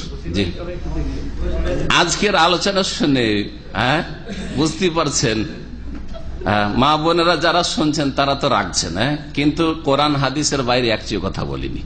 আল্লাহ দুই দিয়ে শুরু করেছেন, তিন তিন, দুই দুই, তিন তিন, চার চার। ফাইনলাম তাস্তাতিউ, আমি তরজমা করি শব্দ শব্দ যাতে বুঝতে সুবিধা হয়। যদি না পারো তোমরা, ফাওয়াহিদা, তখন ওয়াহিদ হবে না, তখন একটা। না পারো কোন দিক দিয়ে না পারো? আর্থিক, শারীরিক আর ইমানি শক্তি হইতে হবে, ইমানি ইস্তিতাআত, ক্ষমতা হইতে হবে, যাতে করে আপনার দ্বারা জুলম না হয়ে যায়। ফালা তামিলু কুল্লাল মাইলি ফাতাযারুহা কাল মুআল্লাকা, একদিকে এমন হয়ে ঝুঁকে যে না যে অন্যটাকে ঝুলন্ত রেখে দিয়েছে, ওর সাথে তেমন সম্পর্ক নেই বা ভক্তি নেই, আদর নেই, স্নেহ নেই, এইরকম না হয়। আল্লাহ কোরআনে কঠোরভাবে নিষেধ করেছে। তো এইরকম যাতে করে না হয়। যদি কেউ বিয়ে করে দুটো, আর বিয়ে করার পর ফামালা এলা ইহদাহুমা, দুটোর একদিকে ঝুঁকে থাকে, শুধু অন্তর ঝুঁকান নয়, অন্তরে অনেক সময় অন্তরকে আয়ত্তে রাখা যায় না, এই জন্য সেই ক্ষেত্রে আল্লাহর কাছে ক্ষমা চাইবেন, আল্লাহ মাফ করবেন। কিন্তু কাজে কর্মে, চালচলনে, দেখা সাক্ষাতে, কথাবার্তায় আর দান দেওয়া ইত্যাদি, এইসব দেওয়ায় উপঢৌক দিচ্ছেন বা খরচ দিচ্ছেন, ভরণ পোষণ ইত্যাদিতে আদর স্নেহ দিচ্ছেন ইত্যাদি, এইসবে যদি পার্থক্য হয়ে যায়, ফামালা এলা ইহদাহুমা, দুইজনের একদিকে যদি ঝুঁকে যায়, যা ইয়াউমাল কিয়ামত, কিয়ামতের দিন আসবে, অশিক্কুহু সাকিতুন আই মাইলুন, তার একটা দিক কি থাকবে, বাঁকা হয়ে থাকবে। কেউ কেউ বলছে না, বলছে সাকেতুন মানে একদিকে গোস্তই থাকবে না, হাড় হাড্ডি দেখা যাবে এদিকে সাকেতুন, কিছু থাকবে না। আর সুবহানাল্লাহ, আদম আলাইহিস সালাম থেকে শুরু করে কিয়ামত পর্যন্ত মানুষ আছে, সবার সামনে লাঞ্ছিত অবদস্থ হবে। আর সবাই দেখবে তামাশা, দেখ দেখ দেখ এই লোক বিয়ে করেছিল রে, একের বেশি বিয়ে করেছে আর ইনসাফ করেনি, দেখ কি অবস্থা, কি অবস্থা, লাঞ্ছিত অবদস্থ সেই দিন হইতে হবে। ইমানি শক্তি হইতে হবে। আজকাল আমাদের সমাজে বহু বিবাহ বদনাম, এর পেছনে কয়েকটি কারণ আছে। তার একটা হচ্ছে যে অধিকাংশ বহু বিবাহকারীরা হচ্ছে ফাসিক, লম্পট, চরিত্রহীন। কোথাও প্রেমে পড়ে গেল, বিয়ে করে নিল, আগেরটাকে রেখেই দিল এরকম করে, আবার কিছুদিন আমোদ ফুর্তি করল, সেখান থেকে আবার ভেঙে গেল, উদা হয়ে গেল। হ্যাঁ, চরিত্রহীন গুলো বিয়ে করছে, যার ফলে বদনাম হয়েছে, একটা কারণ। আর একটা কারণ হচ্ছে প্রচার মাধ্যমগুলি ইসলাম বিদ্বেষী। যতগুলি প্রচার মাধ্যম, পত্র পত্রিকায় হোক, আর টিভি হোক, আর রেডিও হোক, যতগুলি প্রচার মাধ্যম রয়েছে, সেগুলিতে বহু বিবাহকে ইহুদি খ্রিস্টানদের প্রচার মাধ্যমের মতো মুসলিম দেশে এই প্রচার মাধ্যমগুলি কাজ করছে। বিবাহ করে নিয়েছে, চরম অপরাধ করেছে। এটা মজার গল্প শুনেন, তুনিসের ঘটনা। তুনিসিয়া মুসলিম দেশ না? মুসলিম দেশ, মুসলিম দেশ না? মুসলিম দেশে এক লোকের বিরুদ্ধে তার স্ত্রী কেস করেছে আদালতে, যে আমার স্বামী আমার বিনা অনুমতিতে দ্বিতীয় বিবাহ করেছে। তখন আসামি হয়ে কাঠগড়ায় হাজির হয়েছে স্বামী। জজ জিজ্ঞেস করছে, এই তুমি কেন বিয়ে করেছো তোমার স্ত্রী বিনা অনুমতিতে? বলছে, স্যার আমি তো বিয়ে করিনি, আমি তো বিয়ে করিনি। জান বাঁচাবার জন্য বলছে, আমি তো বিয়ে করিনি। বলছে, কি তুমি কি বিয়ে করছো? বলছে, না বিয়ে করিনি, সেটা হচ্ছে আমার গার্লফ্রেন্ড। গার্লফ্রেন্ড। তখন জজ বলছে, তাহলে তার অসুবিধা নেই, কারণ গার্লফ্রেন্ডের জন্য তার পারমিশন লাগে না। মুসলিম দেশে গার্লফ্রেন্ডের জন্য আদালতেও পারমিশন লাগে না। 50টা রাখেন না কেন, 100টা রাখেন না কেন? প্রতিদিন কাপড় চোপড় বদলার মতো বদলান, সকালবেলা এক সেট, সন্ধ্যাবেলা এক সেট। আমরা যখন গরমের দিনে ডিউটি করি, সকালবেলা এক জুব্বা, সন্ধ্যাবেলা আর এক জুব্বা, ওই রকম বদলান না, অসুবিধা নেই। গার্লফ্রেন্ড কোন অপরাধ নয় মুসলিম দেশে। আউযুবিল্লাহ। এইরকম যদি মুসলিম দেশ হয় তো আল্লাহর গজব ছাড়া আর কি প্রাপ্য আছে জাতির? তাহলে তো কোনো অসুবিধা নেই। অসুবিধা কোথায়? বিয়ে কেন করলে? আল্লাহ যেটা হালাল করেছে, এই হালাল কাজ কেন করলে? বড় অপরাধ করেছো তুমি। এই হলো অবস্থা। হাদিস ওয়ালা হারাজ, এই আইন পাকিস্তানে, এই জালেমান আইন, ইসলাম বিরোধী আইন তৈরি হয়ে আছে আইয়ুব খাঁর যুগ থেকে। আর এই আইয়ুব খাঁ তৈরি করা আইন এখনো বাংলাদেশে আছে। এরকম বহু মুসলিম দেশ আছে, একমাত্র সৌদি আরব হয়তো 2-4টা এরকম কিছু দেশ আছে। এই কয়েকটা দেশ ছাড়া সবগুলি দেশে আগের স্ত্রী যদি পারমিশন না হয় তো দ্বিতীয় বিয়ে করতে পারবেন না। প্রচার মাধ্যমগুলি খারাপ একটা চিত্র তুলে ধরছে, এই বিয়ে করা, বহু বিবাহ চরম অপরাধ। আমাদের একজন আলেম সাহেব দ্বিতীয় বা তৃতীয় বিয়ে করলেন। তখন এলাকার মুসলিমদের মন্তব্য শুনেন, আরে এই হুজুরকে বা এই আলেমকে তো খুব ভালো আলেম মনে করছিলাম, আর লোকটাকে তো খুব ভালো মানুষ মনে করতাম, তার কাছে আমরা দোয়া চাইতাম, আর কত পরেশগার মোত্তাকি মনে করতাম। এত খারাপ মানুষ, এত খারাপ মানুষ আমরা তো জানতাম না। বিয়ে করেছে এই জন্য খারাপ মানুষ, অথচ গ্রামের লম্পট গুলো যখন তখন জেনা করছে, কেউ এই মন্তব্য করবে না যে এই ছেলে এত খারাপ, হ্যাঁ এই লোক এত খারাপ, এই সমাজপতি এত খারাপ, জেনা ব্যভিচার করে আর প্রেম করে, এই স্কুল কলেজের ছেলে মেয়েগুলো এত খারাপ যারা প্রেম করে, কেউ বলবে না আমাদের সমাজে। কিন্তু মৌলানা সাহেব যদি বিয়ে করেছে, আরে ছি ছি ছি ছি, এটা মানুষের কাজ করেছে, আস্তাগফিরুল্লাহ, ছি ছি ছি ছি, এটা মানুষের কাজ করেছে। এগুলো হিন্দুদের কথা না, হিন্দুদের ভাষাগুলি মুসলিমরা বলে। হচ্ছে আমাদের দেশের অবস্থা। কোরআনে কারিমে আল্লাহ পাক বিবাহের কথা বলেছেন, বেশ কিছু আয়াত রয়েছে। তার একটি আয়াত বললাম, হাদিস নবী সাল্লাল্লাহু আলাইহি ওয়াসাল্লামের হাদিস, বাচনিক হাদিস রয়েছে, বিবাহের জন্য উৎসাহিত করেছেন যে হাদিসগুলি আসবে, সুতরাং এখানে হাদিস উল্লেখ করছি না। তারপরে কর্মগত আমলগত হাদিস রয়েছে। নবী সাল্লাল্লাহু আলাইহি ওয়াসাল্লাম বিয়ে করেছেন, একটি নয়, একসাথে 9টি রেখেছেন। বিবাহ করেছেন 11 অথবা তারও বেশি, 13 কোন কোন মতে। নবী সাল্লাল্লাহু আলাইহি সাল্লামের তাকরীর মানে অনুমোদন, সমর্থন, সব রকম হাদিস রয়েছে, কওলি ফেলি তাকরীরি। ইজমা সম্পর্কে বলছেন, ফাকাদ আজমাল মুসলিমুন আলা মাশরুইয়াতিহি, সমস্ত মুসলিম উম্মতের উলামায়ে কেরামদের, হানাফি, শাফিঈ, মালিকি, হাম্বলি, মুহাদ্দিস সকলের ইজমা রয়েছে যে বিবাহ শরীয়তের একটি গুরুত্বপূর্ণ বিধান, স্পষ্ট বিধান। যদিও সেটি সাধারণ অবস্থায় সুন্নাতে মুআক্কাদা হোক না কেন, কেউ যদি অস্বীকার করে বিবাহর বিধান তাহলে সেটি কুফরি কথা, কুফর। তাহলে এইখানে একটি মাসলা জেনে রাখবেন যে ফরজকে অস্বীকার করলে শুধু কাফের হয় না। শরীয়তের একটি স্পষ্ট বিধান যেটা সুন্নাতে মুআক্কাদাই হয়তো, কিন্তু স্পষ্ট বিধান কোরআন হাদিস দ্বারা প্রমাণিত, তা অস্বীকার করলে মুসলিম থাকে না। যার একটি হচ্ছে বিবাহ। আল্লাহ পাক রব্বুল আলামিন উৎসাহিত করেছেন, রাসূলুল্লাহ সাল্লাল্লাহু আলাইহি ওয়াসাল্লাম বিবাহের জন্য উৎসাহিত করেছেন। বিবাহে বহু উপকারিতা রয়েছে এবং বহু অনিষ্ট থেকে বাঁচার উপায় রয়েছে। আল্লাহ রাব্বুল আলামিন যেমন পুরুষদেরকে বিবাহ করার নির্দেশ দিয়েছেন, তেমন অন্যদের অধীনস্থদের বিবাহের ব্যবস্থা করার নির্দেশ দিয়েছেন। এটা আরো গুরুত্ব বাড়িয়ে দেয়। নিজেরাই শুধু বিয়ে করবেন আর অন্যরা, আরো যুবক সমাজে আছে বিয়ে করতে পারছেন না, অথবা ছেলে মেয়েরা আছে যারা বিয়ে করতে পারছে না, স্বয়ং সম্পন্ন হয়ে এখনো দেশের ভাষায় পায়ে দাঁড়াতে পারছে না। বাবারা বিয়ে দাও, মায়েরা তোমাদের কাছে সম্পদ আছে বিয়ে দাও, হ্যাঁ মেয়েদের বিয়ে দাও, ছেলেদের বিয়ে দাও। আল্লাহ পাক সূরা নূর 8:32 ইরশাদ করেছেন, ওয়া আনকিহুল আয়ামা মিনকুম ওয়াস-সালিহিনা মিন ইবাদিকুম ওয়া ইমাইকুম, তোমরা বিয়ে দিয়ে দাও। আনকিহু ইনকাহ, বিবাহ দিয়ে দাও। আল আয়ামা মিনকুম, তোমাদের মধ্যে যারা অবিবাহিত অবিবাহিতা, তাদের যাদের জোড়া নেই, যে মেয়েরা যুবতীরা স্বামী পায়নি অথবা যে ছেলেরা স্ত্রী পায়নি, তাদের বিবাহের ব্যবস্থা করে দাও। ওয়াস-সালিহিনা মিন ইবাদিকুম, এমন কি তোমাদের দাস দাসীদের মধ্য থেকে যারা নেক সৎ জীবন যাপন করতে চায় তাদেরও বিবাহের ব্যবস্থা করে দাও। আল্লাহ বলছে, অথচ তারা দাস দাসী। আল্লাহর এটি নির্দেশ। কেউ যদি বিবাহের কাজে বাধা দেয়, না তোর এখন বয়স হয়নি বিয়ে করার, নিষেধ করেছেন। আজকাল আমাদের সমাজের লোকেরা লাইনে যদি আরো 2-3টা ভাই থাকে, আর ছোট ভাই বিয়ের জন্য ছটপট করছে, ছোট ছেলে 2 নম্বর 3 নম্বরটা ছটপট করছে, বড় এখন বিয়ে হয়নি, কখনো বিয়ের স্বপ্ন দেখলে চলবে না, ও স্বপ্ন দেখেই থাকেন, বিয়ে করা নসিব হবে না, ঠিক না? আচ্ছা, মেয়ে বাকি আছে, ছেলেও আছে, ছেলের বয়স হয়ে যায় 25, 30, 35 হয়ে যাচ্ছে, মেয়ের বিবাহ হয় না, সেই জন্য ছেলেদের বিয়ে দেবে না। আছে না নেই?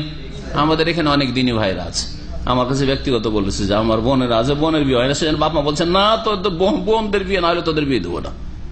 নাজায়েজ কথা, জাহিলি যুগের কথা, এগুলো জাহিলি যুগের কথা, এটা মুসলিমদের কথা নয়। এই ক্ষেত্রে আল্লাহ পাকের কথা শুনেন, আল্লাহ পাক কি বলছেন, ফালা তাদুলুহুন্না আইয়ানকিহনা আজওয়াজাহুন্না, মেয়েদেরকে, বিশেষ করে মেয়েদের ক্ষেত্রে, কারণ মেয়েদের ওপর কর্তৃত্বটা বেশি চলে। ছেলেরা তো বাঁধন ছিঁড়ে পালিয়ে যাবে, বিয়ে করে নেবে, কোথাও গিয়ে বিয়ে করে উঠিয়ে নিয়ে চলে আসতে পারে, বা বিয়ে করে নিয়ে অন্য জায়গায় কাজকর্ম করা শুরু করলো, বা বাধা দিচ্ছে, মা বাধা দিচ্ছে, চলো হয়ে যেতে পারে এরকম, ঠিক না? কিন্তু মেয়েরা তো পারছে না, আর মেয়েরা ওলি ছাড়া বিবাহ করাও জায়েজ নয় তাদের। সেই জন্য আল্লাহ বলছে ফালা তাদুলুহুন্না, তোমাদের মেয়েরা যদি সাবিরিকা হয়, যুবতী হয়, তালাক প্রাপ্ত হয়, বিধবা হয়, বিশেষ করে তালাক প্রাপ্তা, যদি তাদের বিবাহের বৈধতা থাকে আগের স্বামীর কাছে ফিরে যাওয়ার, এই ক্ষেত্রে ওই আয়াত, তাদেরকে বাধা দিও না আইয়ানকিহনা আজওয়াজাহুন্না, তাদের স্বামীদেরকে বিবাহ করতে। কোন এক সাহাবী তার বোনকে কোন এক লোক ছেড়ে দিয়েছে, তালাক দিয়ে দিয়েছে, তারপরে 3 তালাক হয়তো হয়নি, আবার ওই স্বামীর কাছে ফিরে যেতে চায়। ওর ভাই বলছে তোকে আর ফিরে যেতে দেবো, ওই বদমাশের কাছে ফিরে যেতে দেবো না, কখনো ফিরে যেতে দেবো না। এ হচ্ছে শায়ে নজরুল, তখন এই আয়াত নাজিল হয়। এরকম পরিস্থিতি আমাদের দেশে হয় না? মহিলা যেতে চাইছে স্বামীর ঘরে, ওর বাপ ভাই যেতে দেবে না, না ওর ঘরে যেতে দেবো না, জোর করে নিয়ে চলে আসে, জবরদস্তি টিপসই নিয়ে চলে আসে, তালাক করিয়ে নিয়ে চলে আসে, জায়েজ নয়। ফালা তাদুলুহুন্না আইয়ানকিহনা আজওয়াজাহুন্না, তাদেরকে বাধা দিও না। আদল মানে বাধা সৃষ্টি করা। তাদেরকে বাধা দিও না আইয়ানকিহনা আজওয়াজাহুন্না, তাদের স্বামীদেরকে বিবাহ করতে, স্বামীর সাথে বিবাহ বসতে। এর মানে এনে যে নিজে বিবাহ বসে যাবেন। হানাফিরা যারা বিনা ওলিতে, বিনা অভিভাবকে বিবাহকে জায়েজ বলে সাবালিকার জন্য, তারা বলে আইয়ানকিহনা, যেহেতু ওই মহিলার সাথে সম্পৃক্ত করা হয়েছে নাকাহায়ানকেহনাকে, সেজন্য বিনা ওলিতে বিবাহ করতে পারবে। সংশয় তাদের। তার উত্তরটা শোনেন, তার উত্তর ওই আয়াতে আছে। ইমাম ইবনে তাইমিয়া রাহমাতুল্লাহর কথা, শাইখুল ইসলামের কথা বারবার আমার মনে পড়ে। কোন আয়াত যদি কোন বিদআতপন্থী তাদের দলিলে পেশ করে, সেই আয়াতে তার খণ্ডন আমি বলতে পারবো, এ কথা ইবনে তাইমিয়া বলেছেন। এখানেও দেখেন সেটা। আর আমি আপনার ওই কি সম্পর্কে আর একামতের দিন অপব্যাখ্যা সম্পর্কে আমি বলেছি ওই আয়াতে তাদের খণ্ডন আছে যে একামতের দিন মানে গদি দখল করা নয়, বলছে না। এইরকম অনেকগুলি আয়াত আপনি পাবেন। ওই আয়াতে একটু গবেষণা করে দেখেন, আল্লাহ আপনার জন্য খুলে দেবেন এলেমের দ্বার, যে আপনি ওই আয়াতে তাদের অসারতা প্রমাণ করতে পারবেন, তাদের খণ্ডন করতে পারবেন ভ্রান্ত মতবাদের। তার মধ্যে এটি একটি, তারা বলছে আইয়ান কিহনা, তারা তাদের স্বামীকে বিবাহ করবে বা তাদের স্বামীর সাথে বিবাহ বসবে, এতে বাধা দিও না। ইয়ান কেহনা বলাতে ওরা দলিল পেশ করে যে তাহলে তো বিনা ওলিতে বিবাহ করতে পারে। উত্তর হচ্ছে যদি বিনা ওলিতে বিবাহই করতে পারে তাহলে কেন আল্লাহ অভিভাবককে বলবেন বাধা দিও না? এবার বুঝতে পেরেছেন? তার মানে বাধা দিলে বাধা প্রাপ্ত হয়ে যাবে। বোঝা গেছে না? যায় নাই? যুক্তি ভালো করে বোঝেন দলিল ফালাত। আর যদি শরীয়তে এরকম বাধাই না থাকতো, ওলি ছাড়া বিবাহ হইতো, তাহলে ওর বাধা দিলেই কি, ভাই বাধা দিলেই কি, আর বাপ বাধা দিলেই কি, ও বিয়ে করবে, এমনি কি বিয়ে করবে, চলে যাবে বিয়ে করবে কোথাও গিয়ে, কোর্টে হোক অথবা কোথাও গিয়ে কোনো সমাজে হোক, যেভাবে হোক বিয়ে করবে। তাহলে বোঝা গেল আল্লাহ যখন অভিভাবকদেরকে বলছেন ফালা তাদুলহুন্না, মেয়েদেরকে বাধা দিও না, তার মানে বাধা দিলে ওরা বাধা পেয়ে যাবে আর স্বামীর কাছে যেতে পারবে না বা বিবাহ করতে পারবে না, স্বামীর ঘরে সংসার করার সুযোগ পাবে না। তাহলে বোঝা গেল যে বিনা ওলিতে বিবাহ হয় না। মালোকের ফিকহগুলি কোরআনের মনে রাখেন। আর এই আয়াতের তাফসীর হচ্ছে লা নিকাহা ইল্লা বিওয়ালিয়িন, অভিভাবক ছাড়া। শরীয়ত সম্মত অভিভাবক, আবার বানাওয়াট অভিভাবক হইলে হবে না। আমি শুনেছি নাকি যে বিদাতিরাও কি করে, কোর্টে গিয়ে একটা ওলি বানায়, হ্যাঁ, কাউকে দিয়ে টাকা দিয়ে যে তুমি অভিভাবক, জাল ওলি আবার হয়। ওলি তো আল্লাহ বানিয়েছেন, ওলি মানে অভিভাবক। আপনার ছেলে যদি স্কুলে মাদ্রাসায় পড়ে তো স্কুল কর্তৃপক্ষ এই ছেলের অভিভাবক কাকে বলবে? আরে বাপ বেঁচে আছে বাপকে বলবে, না হলে বাপের স্থলাভিষিক্ত যে আছে তাকে বলবে, ঠিক না? কিন্তু এই না আপনাকে ছাড়া আপনার বিনা অনুমতিতে কোন একটা কিছু করে দেবে, আপনার পাড়ার কাউকে আপনার ছেলে নিয়ে চলে আসবে, এটি আমার ওলি, আর তারা জানতেও পারছে যে না আসলে ওলি না, মেনে নেবে। এই ক্ষেত্রে যদি না মানে একটা প্রতিষ্ঠান, শিক্ষা প্রতিষ্ঠান, তাহলে শরীয়তের কোনো অবকাশই নেই যে বানাওয়াট আপনি জালিয়াতি করে কোথাও থেকে অভিভাবক নিয়ে চলে আসবেন। এইরকম বিয়ে হয় না। লা নিকাহ ইল্লা বিওয়ালিয়িন। আর হাদিস জানা আছে আইয়ুমা ইমরাতিন নাকাহাত নাফসাহা বিগাইরি ইযনি ওয়ালিয়্যা ফানিকাহুহা বাতিলুন বাতিলুন বাতিলুন। যে কোনো মহিলা যদি নিকাহ করে নাই, বিবাহ করে নাই, বিগাইরি ইযনি ওয়ালিয়্যা, তার ওলির অভিভাবকের অনুমতি ছাড়া, তাহলে তার বিবাহ হচ্ছে বাতিল বাতিল বাতিল, নবী সাল্লাল্লাহু আলাইহি ওয়াসাল্লাম বলেছেন। সুতরাং এই বিবাহগুলি সব বাতিল, যে কোর্ট ম্যারেজগুলি হচ্ছে। হ্যাঁ, মেয়েরা উধাও হয়ে চলে যাচ্ছে, ঘর থেকে বেরিয়ে চলে যাচ্ছে, আর বাপের খোঁজ খবর নেই, বাপ জানেই না, বিবাহ হয়ে বসে আছে, সংসার করে বসে আছে, বাচ্চা পয়দা করে বসে আছে, সব হারাম, সব বাতিল বিবাহ। নবী করিম সাল্লাল্লাহু আলাইহি ওয়াসাল্লামের একটি হাদিস বিবাহ সম্পর্কে, এই হাদিসটি আমাদের দেশের যে বিবাহের যে দাওয়াতনামাগুলি হয় ওতে লিখে দেখেছেন, আরবিতে লিখে অথবা বাংলায় লিখা থাকে, কারো জানা আছে? একটা হাদিস লিখে কিন্তু বিবাহের যে ওলিমার দাওয়াতনামাগুলি হয় ওতে আন-নিকাহ মিন সুন্নতি করে ওরা, ফামান রাগিবা আন সুন্নতি ফালাইসা মিন্নি। এই হাদিসটা এর আগে অনেকবার তদন্ত করেছি, মিন সুন্নতি দিয়ে কোথাও পাওয়া যায় না। আন-নিকাহ মিন সুন্নতি বলে প্রসিদ্ধ যে ভারত বাংলাদেশে হাদিসটি লিখা হয়, বা এক শ্রেণীর ওয়াইজ বক্তারা বলে থাকে। বক্তাদের তো কোনো তাহকিক গবেষণাও নেই, শুনে শুনে ওই ছোট বক্তা তার মুরব্বী বক্তার কাছে শুনেছে বলতে, ওই শুনে শুনে একবার এক ওয়াজ মাহফিলে এক বক্তা একটা আজব হাদিস শুনিয়ে গেল, অনেকদিন আগের কথা। তো তারপরে ওকে জিজ্ঞেস করলেন যে আপনি হাদিস কোথায় পেলেন? বলছে আমি আমার অমুক হুজুর কাছে শুনেছি। বক্তাদের হাদিস হচ্ছে এরকম, অমুক হুজুর কাছে শুনেছি, ও বয়ান করছে শুনে শুনে, এগুলো অবস্থা। তো আমাদের এই কার্ডগুলিতে যেহেতু হাদিসটা এইভাবে লেখা হয়, এই ভাষাতে কোনো হাদিস নেই। তবে কি আছে, এই হাদিসটা পেয়েছি আন-নিকাহ সুন্নতি মিন আন-নিকাহ সুন্নতি। নবী সাল্লাল্লাহু আলাইহি ওয়াসাল্লাম বলছেন বিবাহ হচ্ছে আমার সুন্নত, আমার আদর্শ। সুন্নত মানে ফিকার ভাষার সুন্নত নয়, কখনো সুন্নত হবে, কখনো ওয়াজিব ফরজ হবে, কিন্তু এখানে সুন্নত, নবীর হাদিসে যে সুন্নত শব্দ ব্যবহার হয়েছে ওর মানে হচ্ছে আমার আদর্শ, আমার তরিকা। আমার আদর্শ হচ্ছে বিবাহ করা। ফামান রাগিবা আন সুন্নতি, সুতরাং কেউ যদি আমার আদর্শ থেকে মুখ ফিরিয়ে নেয়, বিমুখ হয়, ফালাইসা মিন্নি, সে আমার দলভুক্ত নয়। এর মানে যে উম্মত থেকে বেরিয়ে যতক্ষণ অস্বীকার না করবে, অস্বীকার না করলে উম্মত থেকে বেরোবে না। কিন্তু কেউ হয়তো তার পারিবারিক অবস্থার কারণে অথবা তার বিভিন্ন ব্যবসা বাণিজ্যের কারণে অথবা বিদেশে থাকার কারণে, না এখন বিয়ে করব না, এটা মুখ ফিরিয়ে নেওয়া হবে, তো ইসলাম থেকে বের করে দিবেন না, ইসলাম থেকে বেরিয়ে যাওয়ার অর্থ নাই, না আমার আদর্শের মধ্যে না, সে আমার আদর্শের বাইরে, তাহলে সে। হাদিসটি সহিহুল জামে, আল জামে ও সহিহ বা আল জামে ও সগীর ওয়া জিয়াদাতুহু, আল্লামা সয়ুতির যে কিতাব রয়েছে, আলবানী সাহেব ওইটাকে দুই ভাগ করেছে, সহিহুল জামে আর যায়িফুল জামে। সহিহুল জামের 6807 নম্বর হাদিস এবং সিলসিলা সাহিহা আল্লামা আলবানীর যে সিরিজ রয়েছে, সহিহ হাদিস সিরিজ, ওতে 2383 নম্বর হাদিস। এই হাদিসটি আন-নিকাহ সুন্নতি, বিবাহ হচ্ছে আমার আদর্শ, নবী সাল্লাল্লাহু আলাইহি ওয়াসাল্লাম বলেছেন। বিবাহের উপর অনেক দলিল প্রমাণ রয়েছে, যেগুলি কিছু আমাদের এই কিতাবে আসবে ইনশাআল্লাহ। বিবাহে অনেক উপকারিতা রয়েছে, আজকে এই কয়েকটি উপকারিতা বলে শেষ করি। বিবাহের ফায়দা কি? বিবাহের ফায়দা না বুঝলে অনেকে বিবাহ করতে আগ্রহী হবেন না। আর বিশেষ করে এই ফিতনার যুগে যদি ব্যাকডোর দিয়ে, চোরা রাস্তা দিয়ে প্রয়োজন মিটে যায়, তাহলে বিবাহের এই দায়িত্ব নেওয়ার কোনো প্রয়োজনই মনে করে না। ফাসেকের পোলাপানরা, যুবকরা, যুবতীরা তো মনে করে যে খাওয়া কি এসব করতে যাব, দায়িত্ব নিতে যাবো। কারণ ইহুদি নাসারাদের প্রচার মাধ্যমের এমন কুপ্রভাব পড়েছে মুসলিম সমাজের উপর, যদি অবৈধ নাজাইজ পথে সহজে লব্ধ হয়, তাহলে এই গুরু দায়িত্ব মাথার উপর কেন নিতে যাবে? একটা মহিলার ভরণ পোষণ দিতে হবে, আবার ছেলে মেয়ে শুরু হবে, তার বোঝা, আবার চিকিৎসা, তো এই সেই, ওইসব কেন নিতে যাবে? এটি ইহুদি নাসারাদের, কাফেরদের বা বেদিন নাস্তিকদের চিন্তাধারা। বিবাহ একটি ইবাদত, একজন মুসলিম বিবাহ করবে ইবাদত মনে করে, আল্লাহর সন্তুষ্টির জন্য। প্রথম কাজ হচ্ছে আল্লাহর সন্তুষ্টির জন্য তাআব্বুদ, বিবাহ শাদী করা হচ্ছে ইবাদত, সওয়াবের কাজ।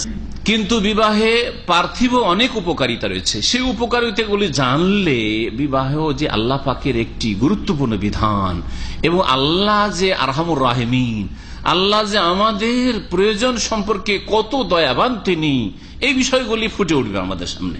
এই জন্য এগুলি জেনে নেওয়া ভালো। ভাষ্যকার বলছেন যে বিবাহে অনেক উপকার, আল মানাফিউল আজিমা, বড় বড় উপকারিতা রয়েছে, আল্লাতী তাউদু আলা যাওজাইন, যে উপকারিতার কিছু উপকারিতা স্বামী স্ত্রীর রয়েছে, পুরুষেরও ফায়দা আর তার স্ত্রী, স্বামী স্ত্রী দুজনেরই উপকারিতা রয়েছে। ছেলে মেয়েদের উপকারিতা রয়েছে। আরে বিবাহ শাদী না করলে ছেলে মেয়ে আসতো, অবৈধ যারও সন্তান জন্মাতো, যারও সন্তান, বংশ পরিচয় খুঁজে পাওয়া যেত। রাস্তাঘাটে পড়ে থাকা সন্তান তো যথেষ্ট হইতো, কিন্তু বংশ পরিচয় খুঁজে পাওয়া যেত না। ছেলে মেয়েদের উপকারিতা রয়েছে। তারপরে যে আদর্শে হালাল ছেলে মেয়েরা পায়, হারামটা পাবে। ওই খবিস যে জেনা করে বাচ্চা পেটে ধরিয়ে দিয়েছে, সেও আদর করবে না, খবিস করবে। তারপর যার পেটে জন্মেছে সেও তাতে থেকে নিজে জানকে মুক্ত করার চেষ্টা করবে, যে কোন রকমে কি এদিক ওদিক করে দিয়ে, মেরে দিয়ে, না কোথাও ফেলে দিয়ে নিজের মান-ইজ্জত ঢাকার ক্ষত রাখবে। কে রাখলে বড় হবে, সবাই বলতে হবে এই ছেলে, এই মেয়েটা মুখের, এই মেয়েটা এইভাবে পয়দা হয়েছে, সারা জীবন বলতেই থাকবে, ঠিক না? যার ফলে পরিচয় কেউ নিতে চায় না যার সন্তানের। পক্ষান্তরে হালাল ছেলে মেয়ে হইলে ভাবতে পারেন যে পরিচয় নেবে না নিজের ছেলের, নিজের ছেলে মেয়ের আদর করবে না। তাহলে এই ফায়দাগুলি ছেলে মেয়েদের আছে না নেই? ফায়দা তাদের, সমাজের ফায়দা রয়েছে। মানুষের প্রজন্ম বাড়বে, সমাজের সংখ্যা বাড়বে, সমাজ শক্তিশালী হবে, দেশ জনবলে শক্তিশালী হবে। জনবল ছাড়া কোনো দেশ টিকতে পারে না। আজকাল খবর আছে আপনাদের কাছে যে আজকাল পশ্চিমা দেশগুলি, কানাডার মতো দেশ, অস্ট্রেলিয়ার মতো দেশ, এইরকম দেশগুলি যেগুলি খালি হয়ে পড়ে আছে, আর সেখানে প্রজন্ম বাড়ে না। কারণ অধিকাংশ 80% লোক যদি বিয়ে না করে, বা তারও বেশি যদি বিয়ে শাদী না করে, আর যারাও বিয়ে শাদী করেছে একটা দুটোর বেশি, দুটো তো বেশি বললাম, একটার বেশি যদি বাচ্চা না নেয়, আর তাহলে এদের দ্বারা প্রথম কথা, এই জাতি, যেই জাতি হারাম অবৈধ সম্পর্কের মাধ্যমে পয়দা হচ্ছে, সেই জাতি কোনো কাজের যোগ্য হবে না। যেই জাতি হারামে ডুবে রয়েছে, সেই জাতি কখনো যোগ্যতা লাভ করতে পারে না, দুনিয়ার ক্ষেত্রে যোগ্য হতে পারে না। যার ফলে একটা রহস্যের কথা বলবো আপনাদের, শোনেন ভালো করে। আমেরিকা, কানাডায় অধিকাংশ যারা ওখানকার নাগরিক, তাদের সর্বোচ্চ পড়াশোনা 12 পর্যন্ত আর টেকনিশিয়ান। ফিলিপাইনের ভালো করে খোঁজ নিয়ে দেখবেন, অধিকাংশ লোকের শিক্ষাগত যোগ্যতা টেকনিশিয়ান, ঠিক কিনা? কেন? কারণ প্রাইমারি থেকে তারপরে হাই স্কুলে, সেখান থেকে প্রেম শুরু, জেনা ব্যভিচার রাস্তা শুরু। যদি আপনাদেরকে দুই একটা নজির না বলি তাহলে বুঝতে পারবেন না যে কত জেনা হয়। আমাদের হাতে আল কাসিমে একই ফিলিপাইনি মুসলমান হয়েছিল, তারপরে তার জব লাগলো কাজ কুকের ইসলামিক সেন্টারে। তো যেহেতু ইসলামিক সেন্টারে আমাদের রান্না করে, কিছুদিন ব্যাচেলর ছিল ওখানে, তো খাওয়া দাওয়া করি, তো ওর সাথে সবকিছু গল্প হয়, সুখ দুঃখের গল্প হয়। জিজ্ঞেস করলাম যে তোমার যেটা স্ত্রী আছে এটা প্রথম স্ত্রী? বলছে স্ত্রী আমার এটাই প্রথম, কিন্তু এটা হচ্ছে আমার 52 নম্বর। কত নম্বর? এগুলো যদি কারো দূর থেকে শুনে বলতাম তাহলে বলতে এগুলো হয়তো শেখ বাড়িয়ে বলছে। এটা হচ্ছে 52 নম্বর আমার, আর তার আগে 51টি আমার গার্লফ্রেন্ড অতিবাহিত হয়েছে, এসেছে গেছে, আনাকুম জানাকুম, গেছে এসেছে গেছে। বুঝতে পারলেন? তাহলে সেই দেশের অবস্থা। আর মনে রাখতে হবে যে ইসলামের দিকে এসছে, তার মধ্যে কিছুটা তো সততা হয়তো ছিল, না হলে কি করে ঝাঁপ দিয়ে ইসলামের দিকে আসলো? বুঝা গেছে? তাহলে সেই দেশের অবস্থা আপনি এখন অনুমান করুন, হাড়ে হাড়ে টের পাবেন যে কি অবস্থায় রয়েছে এই জাতি। যেই জাতি জেনা ব্যভিচারে এইভাবে ডুবে থাকতে পারে, সেই জাতি দুনিয়ার কোন শিক্ষাগত যোগ্যতা লাভ করতে পারে? কখনো পারবে না। যার ফলে তাদের বড় বড় ডাক্তার তৈরি হওয়া, ইঞ্জিনিয়ার তৈরি হওয়া, আর গবেষক তৈরি হওয়া, এগুলো বড় মুশকিল। তাহলে করতে হবে কি? চলো ইরাক থেকে, আগের খবর বলছি, যে ওই আমেরিকা কানাডার বড় বড় যেগুলো বৈজ্ঞানিক অধিকাংশ সব ইরাকি, ওখানে গিয়ে রুজি রুটি বেশি পেয়েছে, পয়সা বেশি পেয়েছে, সেখানে গিয়ে তারা অবস্থান নিয়েছে, আর কাফেরদের ঘরের খেদমত, কাফের দেশের খেদমত করছে তারা। আজকাল বাংলাদেশ, ভারত, পাকিস্তানের যদি ভালো করে শিক্ষিত লোকদের হিসাব নিকাশ করে থাকেন, আমার চোখের সামনে এই 17-18 বছর এই দাম্মামে এখান থেকে কত শিক্ষিত লোকেরা, যারা বড় ইঞ্জিনিয়ার ছিল অথবা ডাক্তার ছিল অথবা বড় বড় প্রতিষ্ঠানের হয়তো ম্যানেজার ছিল ইত্যাদি, বড় বড় পোস্টে যারা ছিল শিক্ষিত, এই তারা সবগুলি পাড়ি দিয়েছে, বাড়ি জমেছে কানাডা, না হয় আমেরিকায়। কেন এত সহজে নাগরিকত্ব দিচ্ছে? নাগরিকত্ব আবার এগুলিকে দিচ্ছে, আবার ওই মাধ্যমিক, উচ্চ মাধ্যমিক পাশগুলোকে কেন দেয় না? টেকনিশিয়ান জানতে একটা দরখাস্ত করেন যে আমি কানাডিয়ান হব, আমেরিকান হব, আপনাকে নাগরিকত্ব দেবে। কিন্তু কেন একজন ডাক্তারকে দেওয়া হচ্ছে, কেন একজন ইঞ্জিনিয়ারকে দেওয়া হচ্ছে, কেন একজন বড় প্রফেসর, সিনিয়র প্রফেসরকে দেওয়া হচ্ছে? কেন? উত্তর খুঁজেন। উত্তর হচ্ছে যে সেখানে টেকনিশিয়ানের উপর আর যেতে পারে না, ভোগ বিলাস, এই নারী নিয়ে আমোদ ফুর্তিতে ডুবে গিয়ে আর ওপরে উঠতে পারছে না। যার ফলে দেশের ডাক্তারের প্রয়োজন রয়েছে, ইঞ্জিনিয়ারের প্রয়োজন রয়েছে, উচ্চশিক্ষিত লোকের প্রয়োজন রয়েছে, সিনিয়র প্রফেসরের প্রয়োজন রয়েছে, গবেষকের প্রয়োজন রয়েছে। নিয়ে আসো ওদেরকে, এরকম গুলোকে নিয়ে আসো, খরিদ করে নিয়ে আসো। এই মাথাগুলোকে কেন? বিবাহের বহু উপকারিতা রয়েছে। আর যেসব দেশে বিবাহ করা কমে গেছে, সেই সব দেশে মানুষ পশুর চাইতে নিকৃষ্ট তো হয়েছে, ওগুলো তো আছেই নৈতিকতার দিকটি, কিন্তু দুনিয়ার দিক থেকে ক্ষতিগ্রস্ত। বলা হচ্ছে ওই সব দেশগুলিতে যদি অন্যান্য দেশ থেকে উচ্চশিক্ষিত লোকেরা না যায়, যারা হয়তো বিবাহ শাদী করছে অথবা ছেলে বিবাহ হচ্ছে, এইরকম লোকেরা যদি না যায়, তাহলে সেই জাতিটি 50 থেকে 100 বছরের মধ্যে নিশ্চিহ্ন হয়ে যাবে। যেমন বিভিন্ন পশুর প্রজন্ম কিন্তু আজকাল শেষ হতে যাচ্ছে, হরিণ ধরেন শেষ হতে যাচ্ছে, এই ধরনের আছে না, ময়ূর শেষ হতে যাচ্ছে, অমুক শেষ হতে, অমুক শেষ, প্রাণী শেষ হতে যাচ্ছে। সুতরাং সরকার সেই ক্ষেত্রে যত্নবান, সিংহকে মারতে পারবে না, তো এই হরিণ মারতে পারবে না, এই করতে পারবে, আছে না না এইগুলো? হ্যাঁ, তো ওই রকম অবস্থা তৈরি হতে যাচ্ছে ওই সব দেশে। কারণ লিভ টুগেদার করো, একসাথে যতদিন যার সাথে মন মজলো থাকো, আর তারপরে ছেলে মেয়ের কি প্রয়োজন রয়েছে? ছেলে মেয়ের প্রয়োজন, মহিলা রাস্তাঘাটে যেহেতু বেরিয়ে গেছে, কলকারখানায়, সেও প্রয়োজন মনে করেন না, বড় বাধা তার স্বাধীনতায়। আর যুবকও প্রয়োজন মনে করেন না, বাচ্চা কাছে কেন নেবে? শুধু এইভাবে এই লোকগুলি মারা গেলে, এই পাশবিক জীবনের পশুর মতো থাকতে থাকতে মারা গেলে শেষ, ওই জাতি শেষ। জাতির মেরুদণ্ড হচ্ছে আগামী প্রজন্ম বাড়ানো। তো জনবল বাড়াতে হবে, আর এই জনবল বাড়বে বিবাহ শাদীর মাধ্যমে। এছাড়াও বহু উপকারিতা রয়েছে। আর দিনী উপকারিতা, সবচেয়ে বড় উপকারিতা হচ্ছে দিনী, ধর্মীয়, ইসলামিক উপকারিতা। যেসব উপকারিতা রয়েছে তার একটি লেখক বলছেন, মা ফিহে মিন তাহসিনে ফারজাই যাওজান, ধর্মীয় উপকারিতা। বিবাহ করলে যুবক যুবতী যখন বিবাহে আবদ্ধ হইল, তখন তাদের লজ্জা স্থান সুরক্ষিত করার ব্যবস্থা হইল।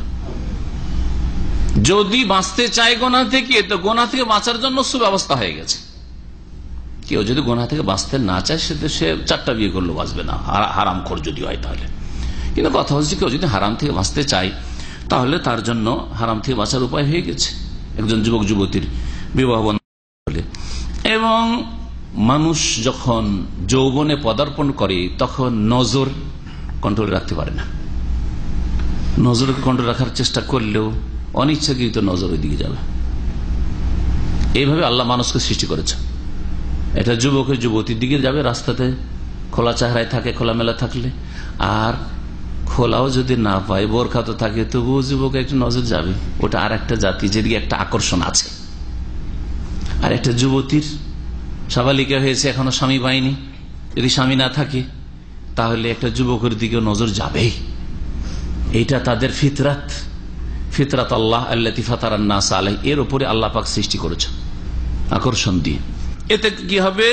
বিবাহ বন্ধনের মাধ্যমে দৃষ্টি নত হবে, আর এই দৃষ্টি নত হবে আর গোনা থেকে বাঁচতে পারবে। যার ফলে এই বয়ফ্রেন্ড আর গার্লফ্রেন্ড, যুবক যুবতীর ফ্রেন্ড ধরার যে অবস্থা তৈরি হয়ে রয়েছে, কলেজ ইউনিভার্সিটিতে যেসব বন্ধু বান্ধবরা আমাদের মাদ্রাসা পড়ার পরে গিয়েছে, তাদের সাথে তো ওই ছোট কালের মতো সম্পর্ক আছে। সুতরাং সব খোলা কথা তারা বলে। যদি আমি কলেজ ইউনিভার্সিটির ওই সব সহশিক্ষার ময়দানে কখনো একদিনের জন্য ক্লাস করতে যাইনি, কিন্তু সেসব জায়গায় গেছি, অনেকবারই গেছি, কারণ ওইসব বন্ধু বান্ধবরা মাদ্রাসা আমাদের সাথে পড়াশোনা করার পরে তারা গিয়েছে ওই সবেতে। তো সুবহানাল্লাহ, ওরা বলে যে আমাদের ইউনিভার্সিটিতে কোন একটা ছেলে পাবেন না যার কোনো মেয়ের সাথে ভাবসাব নেই, কোন একটি মেয়ে যুবতী পাবেন না যার ছেলের সাথে ভাবসাব নেই, এরকম পাবেন না। যদি 1000-এ একটা পান তো সে তিরস্কারের পাত্র। কোন মেয়ে বা ছেলের বন্ধু নেই, বান্ধবী নেই, যদি এরকম অবস্থায় থাকে তাহলে তিরস্কারের পাত্র। কিরে তুই রে, কোন যুগের লোক রে তুই রে, কোন যুগের মেয়ে তুই রে, তোর কোনো বয়ফ্রেন্ড নেই, তোর কোনো গার্লফ্রেন্ড নেই। এটা হচ্ছে ইউনিভার্সিটির চিত্র, বেদুনে মোবাল্লাগা, বিনা বাড়াবাড়িতে বলছি। যেখানে সহশিক্ষা রয়েছে, যেখানে সহশিক্ষা রয়েছে, যে দেশে সহশিক্ষা নেই যেমন সৌদি আরব, সেখানকার কথা আলাদা, কিন্তু যেখানে সহশিক্ষা রয়েছে এরকম অবস্থা। আর যদি এর উপর কারো আপত্তি থাকে তাহলে আমাকে আমার আলোচনার শেষে বলবেন, বাস্তবে এর প্রমাণ পাবেন আপনি। অথবা আপনি আজকে থেকে 10-20 বছর আগের কথা বলছেন, আমাদের যুগটা, আমরা যখন ছাত্রজন পড়াশোনা করেছি অনেকটা ভালো ছিল, কিন্তু কি যে অবস্থা। তখনও আমি প্রাইমারিতে লেখাপড়া করেছি, প্রাইমারিতে লেখাপড়া করেছি, হিন্দু ছেলে মেয়েরাও আছে আর মুসলমান ছেলে মেয়েরা আছে। কি করতে জানেন? হ্যাঁ, ক্লাস 4-এর ছেলে মেয়েকে চিঠি লিখত, প্রেমের চিঠি। চিঠি ধরা পড়েছে, সারার কাছে এসছে, বিচার হয়েছে আমাদের সামনে। আজকে থেকে কতদিন আগে প্রাইমারিতে পড়তে পারি? আজকে থেকে চিন্তা করেন আপনি, আজকে থেকে প্রায় 40 বছর আগের কথা বলছি। হ্যাঁ, 35 থেকে 40 বছর আগের কথা। আর হাই স্কুলে তো সে হতোই, কলেজ ইউনিভার্সিটিতে কি অবস্থা। তো এই জন্য সহশিক্ষা মুসলিম দেশে বর্জনীয়। শুনে রাখেন ভালো করে, সহশিক্ষায় কোনদিন শান্তি এনে দিতে পারে না মুসলিম দেশ। মুসলিম শাসকদের ফরজ সহশিক্ষা বন্ধ করা। মুসলিম শাসকদের জন্য ফরজ হয়ে রয়েছে আলাদা আলাদা শিক্ষা প্রতিষ্ঠানের ব্যবস্থা করা, না হয় আল্লাহর কাছে এদেরকে জবাব দিতে হবে। যত অশ্লীলতা ছড়াচ্ছে তার জবাব দিতে হবে এসব শাসকদের। বিবাহের লক্ষ্য উদ্দেশ্য, তাতে প্রজন্ম বাড়বে, নসল বাড়বে। আর যখন প্রজন্ম বাড়বে, দুনিয়ার তো জনবল বাড়বে, দেশ শক্তিশালী হবে, সমাজ শক্তিশালী হবে। তার সাথে সাথে প্রিয় নবী মুহাম্মদ সাল্লাল্লাহু আলাইহি সাল্লাম কিয়ামতের দিনে গৌরব করবেন তার উম্মতের সংখ্যাধিক্য নিয়ে। তাজাওয়াজুল ওয়াদুদ আল ওয়ালুদ ফাইন্নী মুকাসিরুন বিকুমুল উমাম ইয়াউমাল কিয়ামা। তোমরা বিয়ে করো এমন মহিলা দেখে যে বেশি ভালোবাসা দিতে পারে আর বেশি সন্তান দিতে, আল ওয়ালুদ বেশি বাচ্চা দিতে পারে। কারণ ফাইন্নী মুকাসিরুন বিকুমুল উমাম, সমস্ত উম্মতের উপর আমি তোমাদেরকে নিয়ে গৌরব করবো কিয়ামতের দিনে। আর যদি একটা দুটো বাচ্চা নেন তো আপনাদের মতো লোককে নিয়ে, যারা একটা দুটো বাচ্চা নিয়ে ক্ষান্ত, তাদেরকে নিয়ে গৌরব করবেন? কখনো গৌরব করবেন না। নবী সাল্লাল্লাহু আলাইহি ওয়াসাল্লাম তাদেরকে নিয়ে গৌরব করবেন, বরং তাদের থেকে মুক্ত হতে চাইবে যে এরা কেমন আমার উম্মত। হ্যাঁ, কি আশা নিয়ে নবী সাল্লাল্লাহু আলাইহি ওয়াসাল্লামের কাছে শাফাত চাইতে যাবেন? আর কি আশা নিয়ে একটা দুটো বাচ্চা নিয়ে নবী সাল্লাল্লাহু আলাইহি ওয়াসাল্লামের হাউজে কাউসারের পানি খেতে যাবেন?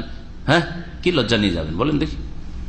নবী সাল্লাল্লাহু আলাইহি ওয়াসাল্লাম গৌরব করতে চাইছেন, বলছেন না ইয়া রাসূলুল্লাহ, আমি ওই গৌরব করতে দেবো না আপনাকে, আমি একটাই নেবো, দুটো নেব। ইনশাআল্লাহ আগামী সপ্তাহে আলোচনা করবো এই যে জন্ম নিয়ন্ত্রণের প্রথম শিক্ষককে, আগামী সপ্তাহে বলবো ইনশাআল্লাহ। জন্ম নিয়ন্ত্রণ কোন মুসলিম শিখিয়েছে? না কাফের শিখিয়েছে? আগামী সপ্তাহে ইনশাআল্লাহ এর ইতিহাস তুলে ধরো, ভাষ্যকার উল্লেখ করেছেন। আল্লাহর বান্দাদের সংখ্যা বাড়বে, আল্লাহর জমিনে আল্লাহর বান্দাদের সংখ্যা বাড়বে, মুমিন নামাজির সংখ্যা বাড়বে, হ্যাঁ মুওয়াহিদদের সংখ্যা বাড়বে, আল্লাহর দিন প্রতিষ্ঠাকারী সংখ্যা বাড়বে। এসব উপকারিতা বিবাহে রয়েছে।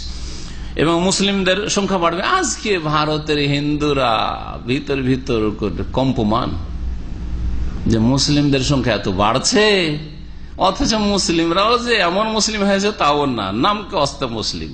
শতকরা 10টা মুসলিমও বাচ্চা বেশি নেই না, 90টাই ওই একটা দুটা ওয়ালা মুসলিম। কিন্তু ভারতেও আমার যেটা অনুমান, তারপরেও এতে ভয়ে ভীত তারা। আর তাদের বিভিন্ন বিবৃতি আসছে যে আমাদের যদি এইরকম অবস্থা থাকে তো আমরা তো কমে যাব। আর গণতান্ত্রিক দেশ, এইসব গণতন্ত্রের দেশে তো ওরা তো ইলেকশনে জিতে যাবে, মেজরিটি হয়ে যাবে, সুতরাং ওদের হাতে ক্ষমতা চলে যাবে। এইসব কল্পনা জল্পনা এখন হিন্দুরা করছে। আর হিন্দু যেগুলো কট্টরপন্থী সংগঠন সবগুলি হিন্দুদেরকে উপদেশ দিচ্ছে তোমরা বেশি বেশি বাচ্চা নাও, কিন্তু এই উপদেশে কাজ হবে? আল্লাহর দিন যতক্ষণ না মানে ততক্ষণ এই উপদেশে কাজ হবে। রাজনৈতিক উপদেশে, পার্থিব উপদেশে কোনো কাজ হবে না। ফিরে আসা আল্লাহর দিনের দিকে, আর কালেমা লা ইলাহা ইল্লাল্লাহ পড়ে নাও, আর দেশ জাতিকে খুব উপদেশ দাও বেশি বাচ্চা নেওয়া, তখন কাজ হবে। কারণ তখন এটাকে ইবাদত মনে করবে, বিবাহ করা ইবাদত মনে করবে তাড়াতাড়ি, এবং বেশি ছেলে মেয়ে নেওয়াকে ইবাদত মনে করবে, এবং ছেলে মেয়েদের তরবিয়তের জন্য রাত জাগা, আর ছেলে মেয়েদের জন্য কষ্ট করা, পেশাব পায়খানা সাফ করা, তাদের জন্য গর্ভধারণ করে, সবগুলিকে ইবাদত মনে করবে, সওয়াব মনে করবে, এবং এর মাধ্যমে আল্লাহর কাছে জান্নাত পাবো আর জাহান্নাম থেকে বাঁচবো এই আশা রাখবে। এটা ফলপ্রসূ হবে। এটা হচ্ছে আসল রাস্তা। ফিরে আসো ইসলামের দিকে। বিবাহের মাধ্যমে বংশের সুরক্ষা হয়। বিবাহ না করলে, যদি বিবাহ না করে কোন সমাজ, কোন পরিবার, না আমরা বিয়ে শাদীতে বিশ্বাসী নয়। যেমন আজকালকে নাস্তিক পয়দা হচ্ছে মুসলিম দেশে, অনেক মুনাফিক। বলছি বিবাহ শাদী সব আগের যুগের কাজ, মধ্যযুগীয় কাজ। বিবাহ শাদীর আবার কি আছে? যার সাথে যার মন মিলল লিভ টুগেদার। হ্যাঁ, তো এইসব যদি করে তো এতে বংশের সুরক্ষা হবে না, বংশ পরিচয় পাওয়া যাবে না। কে কার বংশের এখন বলতে পারছেন না। হ্যাঁ, যে এরা আমার বংশের লোক, এরা আমার গোত্রের লোক, এরা আমার খালাতো ভাই, তো এরা আমার ফুফাতো ভাই, এরা আমার চাচাতো ভাই, এরা আমার অমুক ভাই তমুক ভাই। যখন বিবাহ শাদী থাকবে না তো জেনার সন্তান, ব্যভিচারের জারজ সন্তানের ছড়াছড়ি হবে। কেউ কারো পরিচয় বুঝতে পারবে যে কার কোন বীর্য থেকে কে পয়দা হয়েছে, কিছু পরিচয় নেই।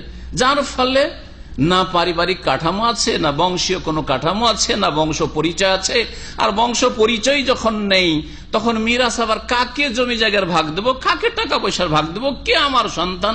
বরং যেই পরিবারে বেহায়া বেপরদা মহিলারা আছে তার দিকে তো সন্দেহ নজরে দেখছে, তার ছেলে মেয়েগুলো দিকে সন্দেহ নজরে দেখছে যে আমার স্ত্রী যখন এত যুবকদের সাথে বা এত ছেলেদের সাথে সম্পর্ক রাখে, আমার সাথে আমোদ ফুর্তি করে, অন্যের সাথে করে, যেসব পরিবেশে এরকম হচ্ছে, তো ও তো নিজের ছেলে মেয়েগুলোর ক্ষেত্রে সন্দেহান। মাঝে মাঝে তাকে অ্যাটাক করছে তার মানসিক পীড়া, মানসিক অশান্তি, যে এই ছেলেটা কি আসলে আমার, এই মেয়েটা কি আসলে আমার নাকি অন্য কারো। কারণ আমার স্ত্রী তো ভাবসা ভালো লাগে না। হ্যাঁ, ঠিক কিনা? তারপরে যখন ওই স্বামীর চরিত্র খারাপ হয়, দেখে গভীর রাত 2-3টে আসছে, অথবা কাউকে সাথে করে নিয়ে ঘুরে বেড়াচ্ছে, স্বামী সম্পর্কে যখন জানতে পারে, তখন স্বামী সম্পর্কে যখন সন্দেহ সৃষ্টি হয়ে যায়, তখন মানসিক রোগে দুইজনে আর এই জ্বালাতে আগুনে পুড়তে থাকে, জ্বলতে থাকে না, কোনো শান্তি নেই। তো বিবাহের মাধ্যমেই বংশের সুরক্ষা হতে পারে, এবং এর মাধ্যমে তারও পরিচিতি ঘটতে পারে যে কে কার আত্মীয় স্বজন। এর মাধ্যমে ভালোবাসা সম্প্রীতি পয়দা হতে পারে, পরস্পর সহযোগিতা হতে পারে, সাহায্য এক অপর করবে। যেইভাবে যার সাথে আপনার রক্তের সম্পর্ক সাহায্য সহযোগিতা করবেন, যার সাথে রক্তের সম্পর্ক নেই বা জানা নেই তার করবেন। এক্ষুনি যদি জানতে পারেন আপনার বাড়ি হচ্ছে কুমিল্লা, আর একটা লোক যদি রাজশাহী থেকে রংপুর থেকেও যায়, এত দূর থেকে কোনো কিছু চেন না, আর পরিচয় যদি দিতে পারে যে আপনার দাদা আর আমার দাদা এক ভাই, বা আপনার দাদার বাপ আমার দাদার বাপ এক ভাই, সাথে সাথে নিয়ে গিয়ে আদর যত্নে খাবেন না। কিন্তু পরিচয় না থাকলে কি জানি রে কি আছে না আছে, চোর ডাকাতি হইতে পারে। হ্যাঁ, মসজিদও থাকতে দেয় না, ভয় করে মসজিদে থাকতে। একটা মুসাফির এসে মসজিদও থাকতে দেয় না। আর খাওয়া দাওয়া দিয়ে আপনি বিদায় হয়ে চলে যান, আমরা চোখের সামনে দেখেছি, বিদায় হয়ে চলে যান, খাওয়া দাওয়া খেয়ে না, খাওয়া দাওয়া বাইরে দিল, খাওয়া দাওয়া খেয়ে বিদায় হয়ে চলে যান। কারণ চুরি ডাকাতি এভাবে হচ্ছে, বৈঠকখানায় রেখেছে, বাড়িতে ডাকাতি হয়ে গেল, দরজা গেট ভিতর থেকে খুলে দিয়েছে, ডাকাতি পড়ে গেছে। নবী সাল্লাল্লাহু আলাইহি ওয়াসাল্লাম এই জন্য বংশ পরিচয় সম্পর্কে জ্ঞান অর্জন করতে বলেছেন। তিরমিজিতে হাদিস হয়েছে, তাআল্লামু মিন আনসাবিকুম মা তাসিলুনা বিহি আরহামাকুম, তোমরা তোমাদের বংশ পরিচয়, বংশ পরম্পরা, সিলসিলা নাসাব শেখো, জানো, বাপদাদা পূর্বপুরুষদের নাম জানো। মা তাসিলুনা বিহি আরহামাকুম, যার মাধ্যমে তোমরা আত্মীয় স্বজনদের সাথে সিলাতুল আরহাম করতে পারবে, সুসম্পর্ক রাখতে পারবে। বিবাহ শাদীর আরেকটি ফায়দা হচ্ছে স্বামী স্ত্রীর মাঝে বিবাহের মাধ্যমে মহব্বত পয়দা হয়, ভালোবাসা হয়, একে অপরের উপর দয়াশীল হয়, এবং প্রত্যেক পুরুষ এবং নারীর একজন জীবন সঙ্গী হওয়া জরুরি, যে সুখে দুঃখে সাথ দেবে। সেটা একজন পুরুষের জন্য, যুবকের জন্য, যুবতীর চাইতে আর ভালো কিছু হইতে পারে না, আর একজন যুবতীর জন্য একজন যুবক ছাড়া ভালো কেউ হইতে পারে না। যদি মহিলা বান্ধবী হয়, যে দুঃখ সুখের কথা আমি আমার বান্ধবীকে বলবো, একজন মহিলা মনে করে, আর একজন যুবক যদি বলে আমি আমার অন্তরঙ্গ বন্ধু একজন আছে, ঘনিষ্ঠ ছোট কাল থেকে বন্ধু, আর তার সাথে আমি দুঃখ সুখের কথা বলবো, সেই শান্তি পাবে না যেই শান্তি স্বামী স্ত্রী দুঃখ সুখের কথা বলে বিপদ আপদ হালকা হয়, আর মন হালকা হয়, বালা মুসিবত দূর হয়। কর্মক্ষেত্রে মোদির আপনার কষ্ট দিচ্ছে, কর্মক্ষেত্রে আপনার বস কষ্ট দিচ্ছে, কর্মক্ষেত্রে গিয়ে কলিগ আপনার বিরুদ্ধে ষড়যন্ত্র করছে, এই সব দুঃখ কষ্ট 8 ঘন্টা 10 ঘন্টা যা কিছু দেখে এসেছেন, শুনে এসেছেন, আর ভিতর অবস্থা খুব খারাপ হয়েছে, যখন একটু স্ত্রীর সাথে কথাটা বলে সব দুঃখ পার হয়ে গেল। হয় না, হয় না? বলেন না যে কিছু বুঝতে পারেন না, ফ্যামিলি না তাহলে বুঝতে পারবেন না। আল্লাহ না করে ওইরকম বসদের জুলুম হয়, বসদের জুলুম না হলে বুঝতে পারবেন না, আর ফ্যামিলির কাছে না থাকলে বুঝতে পারবেন। দেশে গিয়ে বুঝবেন, দুই ভাই ঝগড়া হয়েছে, অথবা গ্রামে কারোর সাথে ঝগড়া হয়েছে, ঝগড়া বিবাদ যা হয়েছে, স্ত্রীর কাছে যখন গেলেন একটু, তারপরে মাথা ঠান্ডা করো, ঠান্ডা হয়ে গেল, তারপর ঠান্ডা হয়ে গেল। হয় না, হয় না? হবে। আল্লাহ পাক রব্বুল আলামিন এই ভালোবাসা পয়দা করে দেয় স্বামী স্ত্রীর মাঝে। আমিন আয়াতিহি আন খালাকালাকুম মিন আনফুসিকুম আজওয়াজ, সূরা রুম আয়াত নম্বর 21। আল্লাহর নিদর্শন সমূহের অন্তর্ভুক্ত হচ্ছে যে তোমাদের থেকেই আল্লাহ তোমাদের জোড়া সৃষ্টি করেছেন, লিতাসকুনু ইলাইহা, যাতে তোমরা শান্তি হাসিল করতে পারো। ওয়া জাআলা বাইনাকুম মাওয়াদ্দাতান ওয়া রাহমা, এবং তোমাদের মাঝে আল্লাহ ভালোবাসা এবং দয়া পরস্পরের উপর সৃষ্টি করে দিয়েছেন। ইন্না ফি যালিকা লাআয়াত, এতে বড় শিক্ষণীয় বিষয় রয়েছে লিকাওমি ইয়াতাফাক্কারু, চিন্তাশীল জাতির জন্য। বিবাহ শাদীর মাধ্যমে এই যে একটা সংসার তৈরি হলো, ক্ষুদ্র সংসার স্বামী স্ত্রীর, এর মাধ্যমে একটি ঘর গড়ে উঠলো, একটি পরিবার গড়ে উঠলো, ছেলে মেয়ে হইল, তারপরে একটা বংশের, একটা গোত্রের একটা বীজ বপন করলেন। আপনি বীজ বপন করলেন, বিবাহ না শাদী না করলে এটা হতো না। এইভাবে সমাজ কায়েম হবে। এছাড়াও বিবাহের বহু উপকারিতা রয়েছে। একটি উপকারিতা বলে উল্লেখ করছে, যেটা এখানে ভাষ্যকার উল্লেখ করেন, সেটা হচ্ছে সায়েন্টিফিক। যখনই মানুষ যুবক হয়, ছেলে যুবক হয় অথবা মেয়ে যুবতী হয়, তখন আল্লাহ পাক তার মধ্যে একটা ফিতরাত, প্রকৃতি সৃষ্টি করেন, সেটা হচ্ছে ভালোবাসার প্রবণতা। ভালোবাসার প্রবণতা, ছেলে যুবকের মধ্যে একটা ভালোবাসার জজবা, অনুপ্রেরণা যাবে, কাউকে ভালোবাসতে ইচ্ছা করবে, কারোর সাথে দোস্তি করি ভালোবাসি। যুবতী যেমন সাবালিকা হবে, ভালোবাসার একটা প্রবণতা তার মধ্যে একটা পয়দা হবে, ভালোবাসতে চাই, মন চাইবে কাউকে ভালোবাসি। যার ফলে দেখা যায় যেসব দেশে সহশিক্ষা রয়েছে, ওখানে তো পেয়ে যাচ্ছে বেশি আকর্ষণীয় জিনিস পেয়ে যাচ্ছে, যুবক যুবতীকে পেয়ে যাচ্ছে, আর যুবতী যুবকের মধ্যে বেশি আকর্ষণ রয়েছে। কিন্তু সৌদি আরবে ধরেন ছেলেদের ক্ষেত্রে আলাদা, মেয়েদের ক্ষেত্রে আলাদা, ঠিক আছে। মাদ্রাসাগুলিতে, আমাদের দেশে যেগুলো ইসলামিক মাদ্রাসা, যেগুলিতে ছেলেদের অঙ্গন আলাদা, মেয়েদের মহিলা মাদ্রাসা আলাদা, ঠিক না। এই ক্ষেত্রে বুঝেন, তাহলে বুঝবেন যারা গভীরভাবে এই পরিবেশগুলির খবর রাখে ভালো করে ভিতর থেকে, দেখবেন যুবক যুবককে ভালোবাসতে শুরু করে, এবং ভালোবাসা অনেক সময় বাড়তে বাড়তে সেটা প্রেমের আকার ধারণ করে। এমন আকার ধারণ করে যে একজন যুবক আরেক যুবককে এমন ভাবে ভালোবেসেছে যে ওকে ছাড়া থাকতেই পারে না, ওকে না দেখলে থাকতে পারে না। যদি ওর সাথে কথাবার্তা বন্ধ করে দেয়, তাহলে ওর জন্য একেবারে মনে হচ্ছে যে বেঁচে থাকা মুশকিল, এরকম অবস্থা তৈরি হয়ে যায়। আবার মেয়েদের মধ্যে যুবতীকে ভালোবাসা এমন শুরু করে যে ওকে ছাড়াও থাকতে পারবে না, ওকে না দেখলে থাকতে পারবে না, ওর সাথে কথা না বলে থাকতে পারবে না, ইত্যাদি ইত্যাদি। যেমন স্বামী স্ত্রীতে ভালোবাসার আকর্ষণ একটা পয়দা হয়ে যায়, ওই রকম যুবক যুবকের সাথে হয়ে যায়, যুবতী যুবতীর সাথে হয়ে যায়। এইরকম পরিস্থিতি সম্পর্কে আপনাদের কিছু এর আগের পূর্ব নলেজ আছে না নেই? আছে, হয় এরকম। যুবক যুবকের সাথে প্রেম ইশক শুরু হয়ে যায়, আর ওই যুবতীর সাথে প্রেম ইশক শুরু করে দেয়। এটা হয়ে যায় যদি তার জোড়া না পায়। যুবক যদি যুবতী পেয়ে যায় তাহলে ও যুবকের দিকে যাবে না, থেমে যাবে তখন। ওই আবার কারণ নেচার খারাপ আছে, প্রকৃতি খারাপ আছে, ওই স্ত্রী থাকতে ও কোনো যুবককে ভালোবাসবে আর সমকামিতায় লিপ্ত হবে, এরকম করে। এইরকমই অনেক মহিলাদের চরিত্র খারাপ আছে, ও স্বামী পেলেও ও স্বামীর দিকে তার মন যাবে না, ও কাউকে ভালোবাসবে, এরকম কিছু ব্যতিক্রম হতে পারে। কিন্তু আল্লাহ রাব্বুল আলামিন মানুষের যৌবনে পদার্পণ করার সাথে সাথে তাদের ভিতরে ভালোবাসার এটা প্রবণতা সৃষ্টি করে দেন, যার ফলে তখন ভালোবাসতে ইচ্ছা হয়। এই ভালোবাসার জন্য সঠিক জায়গা হচ্ছে, সঠিক ক্ষেত্র হচ্ছে পুরুষের জন্য মহিলা, স্বামী স্ত্রী, স্ত্রীর জন্য স্বামী। যদি এটা না পাই তখন অন্য দিকে চলে যায়, তখন হয় সমকামিতার রাস্তা নেই, আর না হলে মহিলাতে চরিত্রহীনতার রাস্তা নিয়ে থাকে। যে সবগুলি এত খুলে বলার এখন সময়ও নেই আর প্রয়োজনও নেই। আশা করি জ্ঞানীদের জন্য ইঙ্গিতই যথেষ্ট। এখানে আলোচনা আজকে শেষ করছি। ওয়াসাল্লাহু আলা নবিয়িনা মুহাম্মদ ওয়া আলা আলিহি ওয়া সাহবিহি আজমাইন।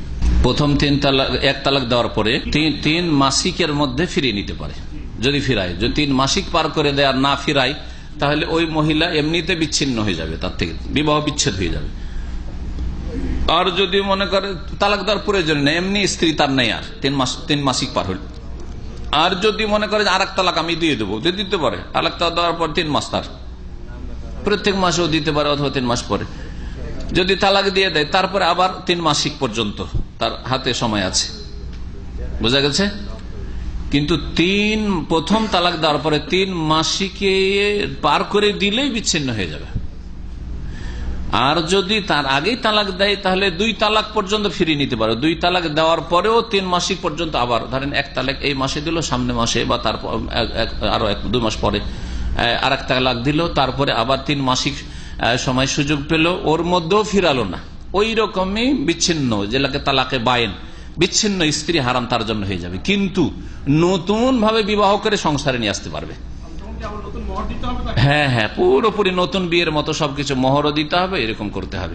কিন্তু যখন 3 তালাক হয়ে যাবে, 3 তালাক হয়ে যাওয়ার পরে আর ওই স্ত্রীকে সরাসরি ফিরাতে পারবে না। তালাকে মোকাল্লাজা বা তালাকে গালিজা যাই বলেন, তারপরে ফেরানো যাবে। একজন মহিলা যদি জাহান্নামী হয়, তার জন্য 4 জনকে জাহান্নামী হতে হবে, এই কথাটি কোন হাদিসে পায়নি। একজন মহিলা জাহান্নামী হলে তার জন্য 4 জনকে জাহান্নামী হইতে হবে, এইগুলি ফেসবুকের কথা, ফেসবুকের মুফতিদের কথা। ফেসবুকের মুফতি থেকে সাবধান, ইল্লা মাশাআল্লাহ, মানে এলা অল্প যদি আলেম ওলামা কিছু ভালো লিখে, তাইলে দলিল ভিত্তিক হয় তাহলে ঠিক আছে। তার জন্য 4 জনকে জাহান্নামে যেতে হবে। তার যথা তার আব্বাকে, আম্মাকে, বড় ভাইকে দোষ করলো, শুধু একাই বড় ভাই, আমি বড়, আমার উপর চাপিয়ে দিবেন শুধু, আমার মতো বড় যারা আছে তাদের, আর বাকিগুলোর দায়িত্ব নেই, ভুল কথা, এটা বড় ভাইয়ের শুধু দায়িত্ব। এবং তার স্বামী, এটি হাদিস কি সহিহ না গলত? প্রথম কথা, বাবা যদি যথাযথ দায়িত্ব পালন করে তাহলে কোনো গুনাহ উঠাইতে হবে না, জাহান্নামে যেতে হবে না। দায়িত্ব পালন করেছে আর মেয়েকে ভালো তরবিয়ত করেছে, তার মধ্যে মেয়ে যদি বেরিয়ে চলে যায়, কোথাও যদি কুকাজে লিপ্ত হয়, ভালো তরবিয়ত করছে, সে কি সবসময় হাত পা বেঁধে রাখবে নাকি এটা মেয়ের? কোনো দোষ করেনি সে। হ্যাঁ, সে যদি দেখে যে আমার মেয়ে স্কুল কলেজে যায় রিক্সায় যুবকের সাথে, তারপরে কিছু বলে না, যা তোর চাচাতো ভাই যাচ্ছে ওর সাথে চলে যায়, টিউশন মাস্টারের সাথে যুবকের কাছে পড়তে লাগিয়ে দিয়েছে, আর ও নিয়ে উধাও হয়ে গেল বা জেনায় লিপ্ত হইলো, তাহলে অবশ্যই জাহান্নামে যেতে হবে, কারণ দায়িত্বহীনতার পরিচয় দিয়েছে। তাহলে এই ঢালারে বলা যাবে না যে ও বাপ জাহান্নামে যাবে। বাপ যদি তার দায়িত্ব ঠিকভাবে পালন না করে থাকে ইসলামী তরবিয়তের, তাহলে জাহান্নামে যাবে। ওইরকম স্বামী যদি তার তরবিয়ত ভালো না করে থাকে, তাহলে জাহান্নামে যাবে।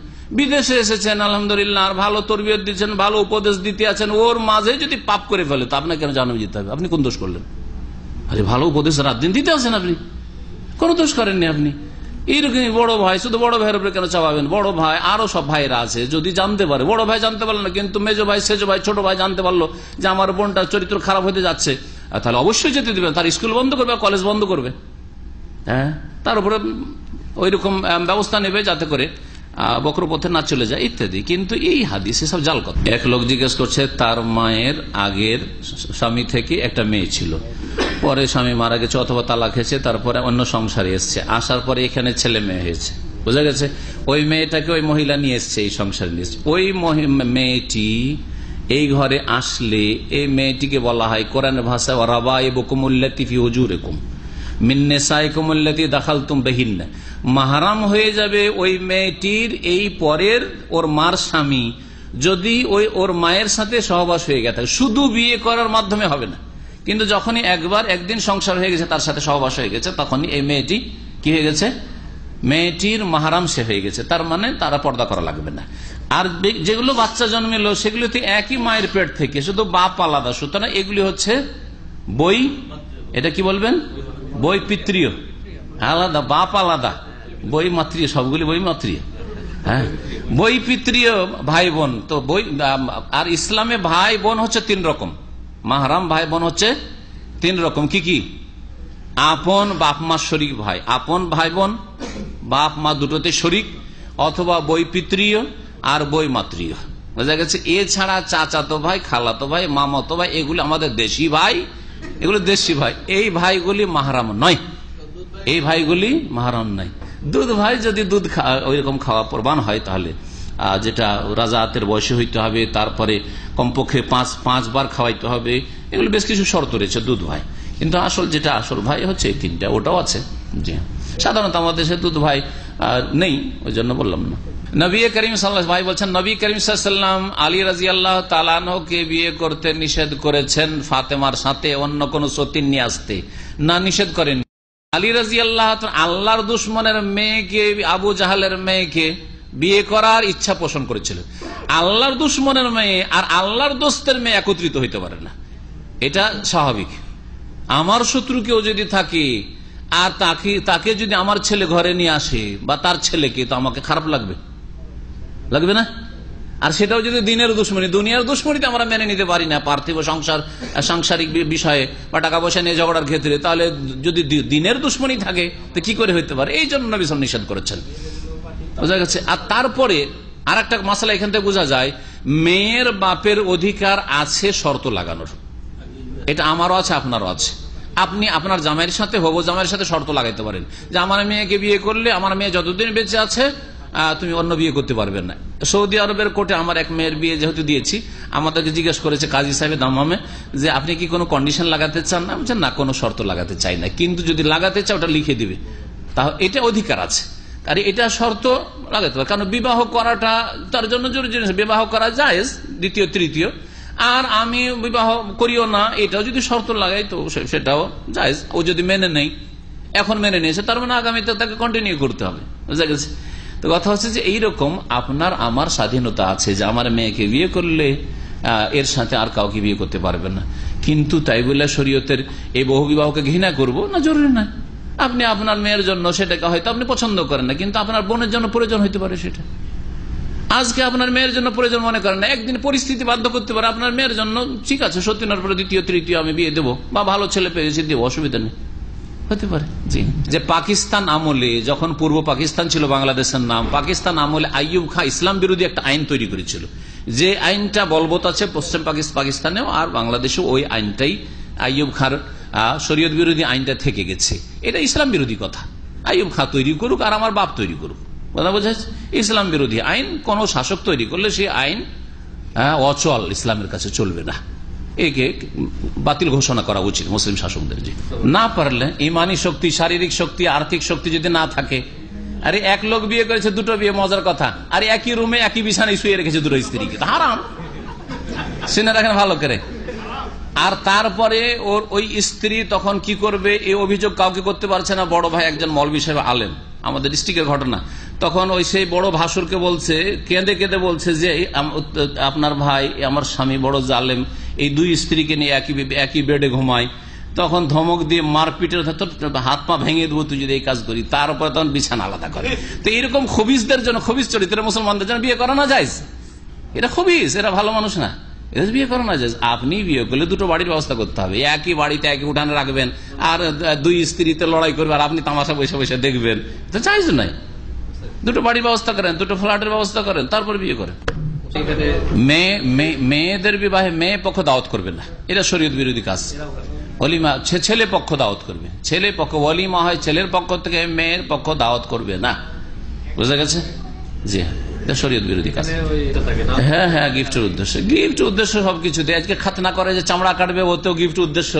আকিকার দাওয়াতি, এতেও গিফটের উদ্দেশ্য। তারপরে কত যে উদ্দেশ্য, তিনমাল আমলবির নিয়ত, কি নিয়ত করছে বুঝবে। খাতা কলম নিয়ে বসে, টেবিল নিয়ে বসছে, আবার বউকে বসিয়ে দিচ্ছে, ওকে হিসাব করাচ্ছে, টাকা ওর হাতে দিচ্ছে গণ। একবার অনেকগুলি এতটা খুচরা পয়সা দিয়েছে, আর মেয়েটিকে গনতে লাগিয়ে দিচ্ছে, পেরেশান হয়ে গেছে গনতে, লোকের সব ঘাম বয়ে চলে যাচ্ছে, তার অবস্থা খারাপ। না না না, নাজায়েজ যেখানে নাজায়েজ কাজ হবে, বউ বসিয়ে নাজায়েজ দেখাচ্ছে এবং টাকা পয়সা গ্রহণ করছে, এরকম দাওয়াত কবুল করবেন না। এখানে শেষ করি।